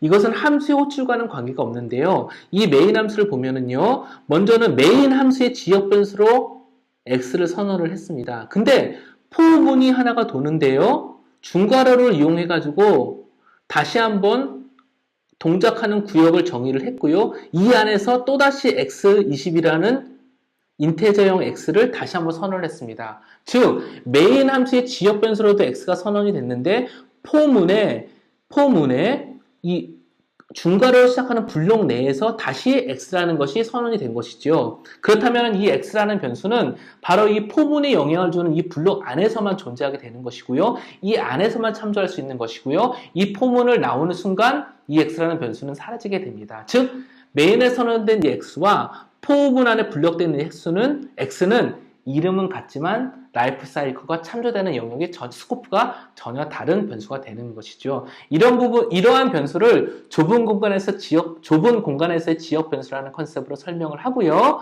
또 다른 말로는 자동 변수라고도 부릅니다. 자동 변수는 하나의 블록 내에서만 유효한 변수이지요. 어떻게 보면은 일반적으로 if문이나 while문이 아니라 블록으로만 감싸고 이 블록 내에서 선언을 하게 되면 그 변수들은 모두 자동 변수의 특성을 갖습니다. 다만 보통 while문과 같은 반복문이나 if문과 같은 조건문일 때 주로 많이 사용되기 때문에 자동 변수가 이렇게 좁은 공간의 지역 변수와 같은 의미로 사용을 해도 크게 상관은 없겠습니다. 이제 전역 변수를 말씀드릴 텐데요. 전역 변수는 메인이나 다른 서브 함수 안에서가 아니라 아예 밖에서 선언된 변수입니다. 그래서 프로그램이 시작할 때 주기억장치 할당이 되고요. 프로그램이 종료되면서 해제가 됩니다. 그리고 어떤 함수에서도 자연스럽게 접근해 사용할 수 있습니다. 반대로 보통은 메모리 공간이 많기 때문에 큰 영향은 없겠지만 필요 이상으로 전역 변수를 사용하게 되면 프로그램이 로딩되면서 그만큼의 많은 메모리가 한 번에 처음부터 끝까지 필요하기 때문에 조금은 무거운 더 많은 메모리 공간을 차지하는 프로그램이 돼서 가능하면 최적화해서 전역 변수는 사용하는 것이 좋겠습니다. 즉, 꼭 필요한 영역에만 사용하는 게 좋겠지요. 또 하나는 전역 변수를 이용해서 여기 보겠습니다. 이 전역 변수를 이용해서 메인도 전역 변수를 참조하고 썸도 이 전역 변수를 참조한다면 이 전역 변수는 메인과 썸 모든 곳에서 참조하는 중요한 변수가 되고요. 어찌 보면 썸과 메인이라는 독립돼서 동작해야 될 함수가 토탈이라는 전역 변수의 종속적인 역할을 하게 되는 것이죠. 그럼 아까 말씀드린 함수의 모듈화의 특성인 결합도, 응집도라는 부분에 있어서 결합도가 상대적으로 떨어지고 응집도가 상대적으로 결합도가 상대적으로 높아서 안 좋아지고 필요한 기능을 하나로 모아야 되는 응집도가 떨어짐으로써 함수 모듈화의 품질도 적어지는 부분입니다. 혹시 이 부분은 잘 이해가 안 되신다고 그러면 전역 변수는 꼭 필요한 부분에만 사용하는 것이 품질적인 부분이나 메모리 활용하는 부분에서도 유익하다라고 생각해 주시면 좋겠습니다. 다시 돌아와서 살펴보면요. 전역 변수는요. 함수 밖에서 선언한 변수이고요. 어느 곳에서도 참조해서 사용할 수 있습니다. 또 동일한 변수명으로 전역 변수와 지역 변수를 사용할 수 있고요. 지역 변수는 하나의 블록 내에서 유용할 뿐만 아니라 하나의 블록 내에서는 지역 변수를 먼저 참조합니다. 바꿔 말하면 전역 변수와 동일한 이름의 지역 변수가 있다면 지역 변수를 먼저 참조한다는 것이죠. 그래서 x는 x 플러스 10이면 20이 더해져서 지역 변수 20에 총 30의 값이 저장되게 되는 것입니다. 여기 있습니다. 전역 변수와 지역 변수의 이름이 같이 사용될 경우 지역 변수가 우선합니다. 꼭 기억해 주시기를 바랍니다. 매크로 정의와 관련해서는 아까 말씀드렸듯이 특정한 우리가 알아보기 쉬운 어떤 문자열이나 특정한 어떤 심볼에 의미를 부여하는 게 define인데요. 여기서는 1이라는 문자에 1이라는 값을 지정을 했고요. 2라는 문자에는 1 더하기 1, 어떻게 보면 1 더하기 1인 2의 값을 지정한 셈이 됩니다. 이 디파인은 마크로문인데요. 역시 이후 파트에서 다시 설명드리도록 하겠습니다. 이제 정적 변수를 설명드리겠습니다. 정적 변수는 굉장히 중요한데요. 왜 중요하냐면 스태틱이라는 키워드로 정적 변수를 선언하고요. 주기억 장치에 한번 할당이 되면은요. 프로그램이 종료할 때까지 주기억 장치에 계속 머무르고 해제되지 않습니다. 그리고 특별히 변수를 초기화하지 않아도요. 자동으로 0으로 초기화가 되고요. 초기화는 한 번만 수행됩니다. 이 부분을 한번 프로그램을 통해서 살펴보도록 하겠습니다. 메인 함수가 sum을 3번 수행을 합니다. sum 함수는요. 내부적으로 스태틱 변수를 선언하고요. 스태틱 변수는 count 0으로 초기화를 합니다. 근데 sum이 3번 호출되죠. 만약에 스태틱이라는 키워드가 없었다면 인테저 count는 3번 선언되고 3번 초기화가 0이 될 것입니다. 그런데 스태틱이라는 키워드로 정의를 했기 때문에 실제 처음 호출되는 첫 번째 sum이 호출되는 순간에 스태틱은 0으로 초기화가 되면서 메모리에 올라오게 되고요. 그 다음부터는 메모리에 내려가지 않고 계속 사용할 수 있게 되는 것이죠. 그래서 실제적으로 sum이 3번 호출이 됨으로써 count, sum에 1 더하고 1 더하고 1을 더해서 총 3이 출력되게 되는 것입니다. 만약에 스태틱이라는 키워드가 없었다면 매번 count는 0이 되기 때문에 늘 1만 출력하는 결과가 나오게 되는 것이지요. 그래서 정적 변수를 선언하게 되면은 순서적으로 첫 번째일 때는 1, 두 번째일 때는 1이 기억되고 있기 때문에 2, 세 번째 호출될 때는 또 아까 더했던 2라는 값이 계속해서 유지되고 있기 때문에 다시 1을 더해서 3이라는 값이 출력되게 되는 것입니다.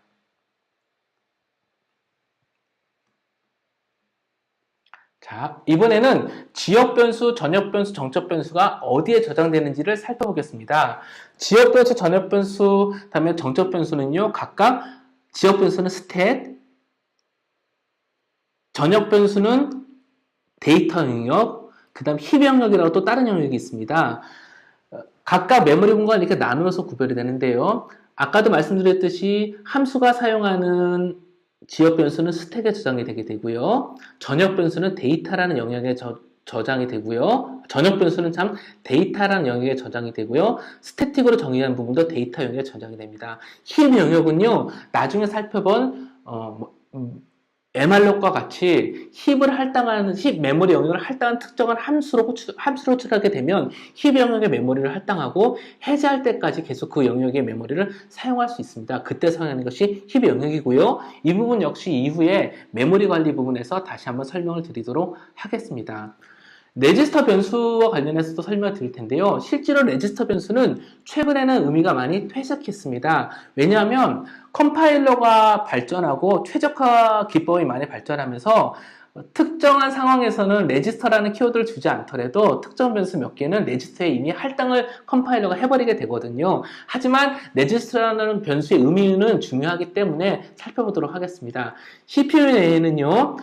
빠르게 접근할 수 있는 고속 기억 장치인 레지스터라는 곳이 있는데요. 레지스터 변수는 바로 이 레지스터에 변수를 할당하는 겁니다. 아까 일반적인 지역 변수나 전역 변수 또는 스태틱 변수는 스택이나 데이터 영역에 할당된다고 했는데요. 이것은 메인 메모리입니다. 우리가 알고 있는 램입니다. 램. 근데 레지스터 변수는 그런 메모리, 램이 아니라 CPU에 바로 붙어있는 레지스터라는 곳에 데이터가 저장이 돼서 빠르게 접근할 수 있다는 것이죠. 램, 메모리를 접근하는 시간과 레지스터, CPU에 바로 붙어있는 이 조그만 크기의 메모리를 접근하는 속도는 엄청나게 차이가 납니다. 이것을 보통 이렇게 구성하는 것을 기억장치 계층 구조라고 하는데요. 많은 용량의 USB 디스크나 SSD 하드디스크 같은 보조 기억장치가 있고요. 이거보다는 훨씬 빠른 메인 메모리가 있고요. 이거보다는 굉장히 빠르지만 비싸기 때문에 조금밖에 구성할 수 없는 캐시 메모리가 있고요. CPU에 바로 붙어있는 레지스터가 있습니다. 이처럼 작지만 빠르고 비싼 메모리를 CPU에 가까운 곳에 두고요. 이렇게 필요한 데이터들을 복사해서 유지하면서 빠른 메모리에 저장되어 있는 데이터를 먼저 참조하고 없으면 그 다음으로 참조할 수 있도록 이렇게 계층적으로 참조할 수 있도록 구조를 해놨는데요. 이것을 메모리 계층 구조라고 합니다. 그래서 보통 프로그램을 구성할 때는요, 가능한 캐시에 내가 원하는 데이터들을 위치하게끔 조정하는 게 굉장히 중요하고요. 이런 것들이 나중에 배열이나 또 스트럭트, 즉 구조체를 설명할 때 다시 한번 지역성과 관련해서 설명을 드리겠습니다. 이런 특징, 빠른 메모리에 데이터를 모아놓게끔 코딩하는 부분들을 지역성을 고려해서 코딩한다고 합니다. 나중에 다시 설명드리도록 하겠습니다. 레지스터 변수를 사용하는 방법은 굉장히 간단합니다. 선언할 때 앞에 레지스터라는 키워드만 붙여주면 됩니다. 다시 말씀드리겠지만 레지스터라는 키워드를 굳이 지적하지 않아도 컴파일러 최적화에 의해서 특정 인테저형 변수는 레지스터에 적재가 되기도 합니다. 하지만 레지스터를 임의로 이렇게 강제적으로 선언해서 사용할 수도 있습니다. 재기함수에 대해서 살펴보겠습니다. 재기함수는 기존 함수와 선언과 정의에 대해서는 큰 차이는 없지만 중요한 부분은 자기 자신을 다시 반복해서 호출한다는 것입니다. 자기 자신을 호출하는 함수를 재기함수라고 합니다. 그림으로 살펴보면요, void fun이라는 함수를 정의를 했는데 다시 그 함수 내에서 자기 자신을 또 호출하는 구조가 되는 것이죠. 이렇게 끊임없이 반복해서 호출될 수 있는 구조의 함수가 재기함수가 되겠습니다. 실제로 앞서 설명드린 대로 함수의 호출은 스택을 이용해서 이루어지고요. 스택은 함수 복귀 주소와 파라미터를 계속 쌓아가면서 증가하게 됩니다. 따라서 재기함수를 종료 없이 계속해서 호출하게 되면은 함수의 복귀 주소와 여기는 생략되어 있지만 만약에 있다면 파라미터까지 계속 스택에 쌓아가게 됨으로써 최종적으로는 스택 크기를 초과해버리는 오버플로가 발생하고 이러한 경우에는 프로그램이 비정상적으로 종료하게 됩니다. 따라서 재기함수를 작성할 때는 특정한 조건에 따라서 함수가 반드시 탈출할 수 있는, 즉 이것을 귀납 조건이라고 하는데요. 이런 귀납 조건을 꼭 정의해야만 합니다. 그래야만 정상적으로 스택도 다 풀이가 되고 함수가 반환이 돼서 정상적으로 수행될 수 있습니다. 한 예를 살펴보도록 하겠습니다. 이 부분을 보면은요, 리커시브라는 함수를 카운트 4로 호출을 하는데 그 리커시브 함수를 보겠습니다. 그 리커시브 함수는 인테저형 파라미터 하나를 전달받아서요, 일단 종료 조건을 빼고 생각해 보겠습니다. 그 값을 printf로 출력을 하고요. 다시 자기 자신을 전달받은 인자에서 -1을 한 값을 가지고 또 호출합니다. 이를테면 4가 넘어왔으니까 처음에는 4로 호출이 됐을 거고 두 번째는 4 빼기 1 해가지고 3으로서 또 호출이 됐을 거고요. 또 한번 돌아가지고 그 다음에 2, 1, 0, -1 이렇게 계속 호출이 되겠지요. 그런데 이렇게 무한으로 호출이 돼가지고 스택 오버플로가 안 나는 이유가 바로 여기 넘어온 값이 0보다 적거나 같으면 리턴을 하라고 했기 때문입니다. 여기서 리턴이 되기 때문에 자동적으로 연쇄적으로 리턴이 돼가지고 최종적으로는 메인 함수에서 호출한 리커시브 함수조차도 리턴이 돼서 프로그램이 정상적으로 수행이 되는 것이죠. 이것을 그림으로 살펴보면 이와 같습니다. 아까 말씀드린 대로 리커시브 함수가 전달되어 온 파라미터를 가지고 -1을 해가지고 계속 호출되는 구조이기 때문에 3, 4, 3, 2, 1, 0 이런 식으로 호출이 되고요. 마지막으로는 넘버값, 전달된 파라미터 넘버값이 0보다 적거나 같은 조건이 되기 때문에 탈출 조건이 돼서 계속해서 반복적으로 반환이 됨으로써 최종 메인 함수까지 반환이 되게 되는 것이죠. 한번 요 반복 호출되는, 리커시브 호출되는, 재기 호출되는 구조와 탈출 조건, 귀납 조건에 의해서 함수가 연쇄적으로 반환되는 구조를 눈여겨봐 주시기를 바랍니다. 이런 재기 함수는 다양한 알고리즘에서 사용되기 때문에 실제적으로는 자료 구조를 작성하고 프로그램을 개발할 때는 거의 필수적으로 사용된다고 봐도 무방합니다. 그렇기 때문에 그만큼 귀납 조건을 잘 구성하고 탈출을 꼭 발생하도록 구현하는 것이 굉장히 중요하지요. 또 다른 조건을 한번 보겠습니다. 2번은요, function이라는 func라는 함수를 정의를 하는데, 넘버와 토탈로 파라미터를 전달을 하고요. 토탈에 계속 넘버를 애돈하는 구조로 구현을 하고, 동작을 합니다. 근데 넘겨온 넘버가 5가 되면 토탈 값을 리턴하면서 종료가 되는 귀납 조건이 하나가 정의가 되어 있고, 즉 탈출 조건이 정의가 되어 있고요. 자, 그렇지 않은 경우에는 계속해서 자기 자신을 넘버 값에 플러스 1을 해가지고 계속해서 전달하는 구조가 됩니다.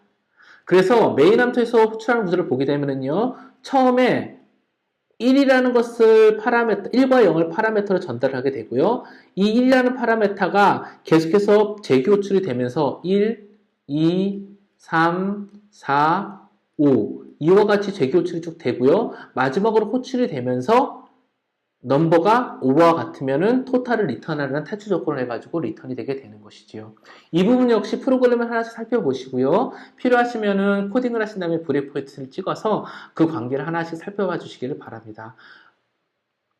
재기 함수는 탈출 조건이 꼭 있어야 한다는 것과 그 다음에 반복해서 스스로 호출한다는 것을 제외하면 그렇게 어려운 내용은 아닙니다. 하지만 코드를 보면 굉장히 해석하기가 어려운 것도 사실이죠. 그래서 이 코드는 한번 눈으로 살펴봐 주시기를 바라고요. 이후에 연습 문제에서 한번 브레이크포인트를 찍으면서 변화되는 사항을 보도록 하겠습니다. 함수 연습 문제인데요. 먼저는 출력 형식을 대시를 쭉 긋고 프린트F를 하나 출력하고 또 대시를 쭉 긋는 이런 함수를 만들어 보겠습니다. 메인 함수의 구조는 이렇고요. 라인 함수가 중요한데 라인 함수는 포문을 이용해서 i가 0부터 30보다 작을 때 동안에 printf로 대시를 출력하도록 하고 줄바꿈을 이루도록 하였습니다. 아마도 이 라인이 30개가 되겠지요. 이 대시가 30개가 되겠지요.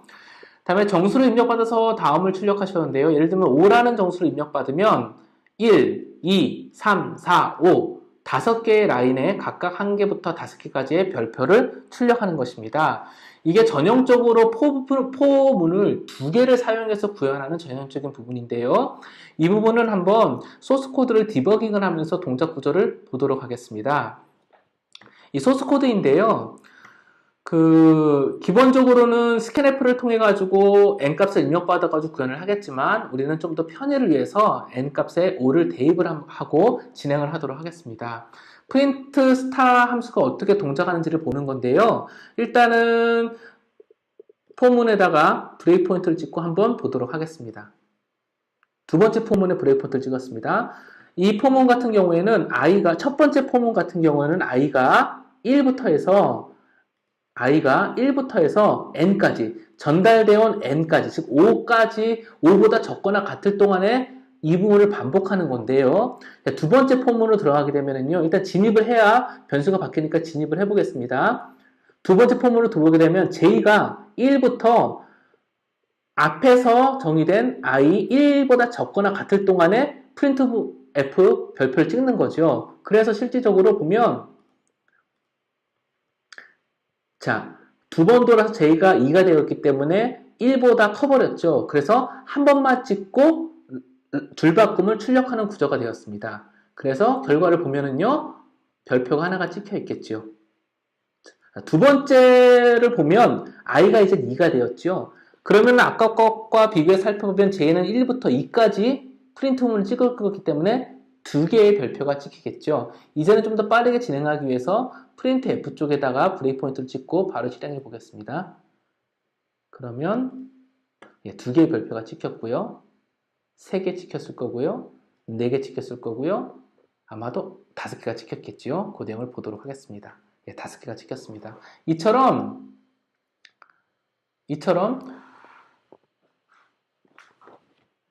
5개의 별표를 1개씩 차례대로 찍는 것들은 포문이 2개가 이용되는 아주 전형적인 샘플이기 때문에 이런 프로그램 패턴도 기억을 해주셨으면 좋겠고요. 특별히 두 번째 포문은 첫 번째 포문에 사용되는 인덱스 i의 값을 기준으로 비교를 하고 있다는 것을 확인해 주시면 좋겠습니다. 두 수를 입력받아서 화면에 출력하고 두 수를 바꾸는 함수를 호출하는 것이네요. 두 수를 바꾸는 함수는 일단 기본적으로는 callbyValue 함수로는 두 수를 바꿀 수 없습니다. 왜냐하면 복사해서 전달되기 때문에. 그래서 원칙적으로 이 값을 함수에서 값을 바꾸려면 콜바이 레퍼런스 방식으로 해야 되는데 이 부분은 앞서 말씀드렸듯이 뒤에 다른 파트에서 설명될 것이고요.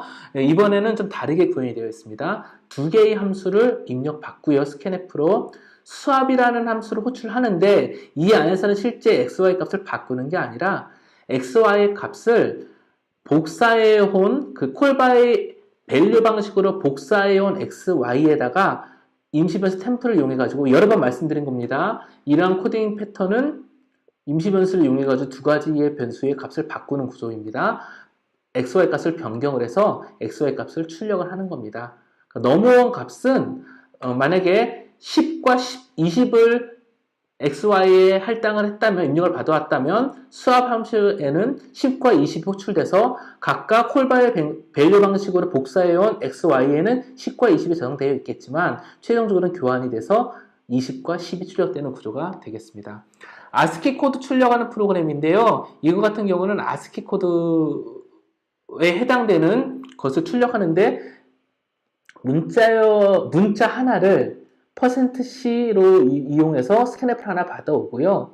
만약에 입력받아온 문자가 숫자 0이라면 브레이크로 while문을 탈출하고요. 그렇지 않은 경우 그 코드 입력받은 문자를 문자로도 한번 찍고요. 그 코드 값을 정수형으로 한번 찍겠다는 그런 의미입니다. 보통 while문에는 탈출 조건이 있어야 하는데 이거 같은 경우는 while이 무조건 1이니까요. 무조건 도는 건데 while문 안에서 탈출 조건을 명시한, 즉 브레이크문을 명시한 구조가 되겠습니다. 이번에는 F4를 호출하면 어떻게 되는지를 보는 부분인데요. 함수 F4를 호출하게 되면 어떻게 되냐는 부분인데 이 F4가 보면은 재기 호출로 이루어지고 있습니다. 이 부분은 한번 직접 숫자를 써가면서 어떻게 되는지 살펴봐 주시면 좋겠습니다. 밑에 정답도 있으니까 한번 직접 써보면서 한번 생각을 해봐 주시고 그게 정답과 맞는지 비교해 보시기를 바랍니다. 재기 함수를 이용해서 문자를 5번 출력하세요. 아마도 이 5라는 값이 탈출 조건, 즉 귀납 조건으로 사용될 거라고 추측이 됩니다. 그래서 보면 fn5라고 해가지고 5번이라는 걸 하게 되는데요. 하나씩 줄여가면서 재기 호출을 하고 있고요. 1이면은 리턴을 하게 돼서 반환되도록, 즉 귀속 조건을 주어서 귀납 조건을 주어서 함수가 리턴될 수 있도록, 탈출될 수 있도록 그렇게 구성을 해 놓은 것입니다. 자, 이제 마지막으로 정수값을 입력받아서 팩토리얼을 계산하는 부분인데요. 이 부분은 한번 브레이크 포인트를 찍어서 직접 돌려보도록 하겠습니다.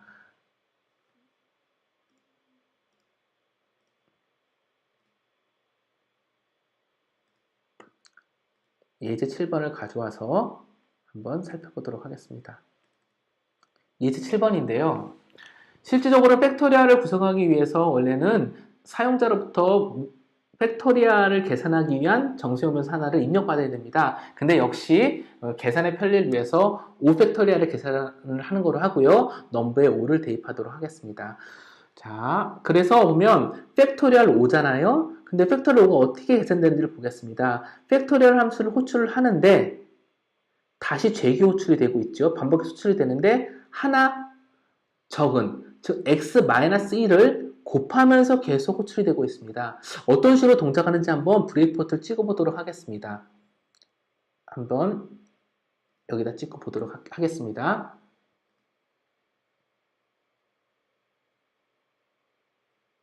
예. 아마도 첫 번째 재기함수, 첫 번째 팩토리얼 5가 호출됐을 텐데요. 5가 넘어오게 되고요. 당연히 1이 아니기 때문에 리턴되지 않고 그 다음으로 호출이 되겠죠. 그러면은 어떻게 되는 거냐면 5 곱하기 팩토리얼 5-1 해가지고 4가 되는 겁니다. 다시 아마 이제 호출이 될 텐데요.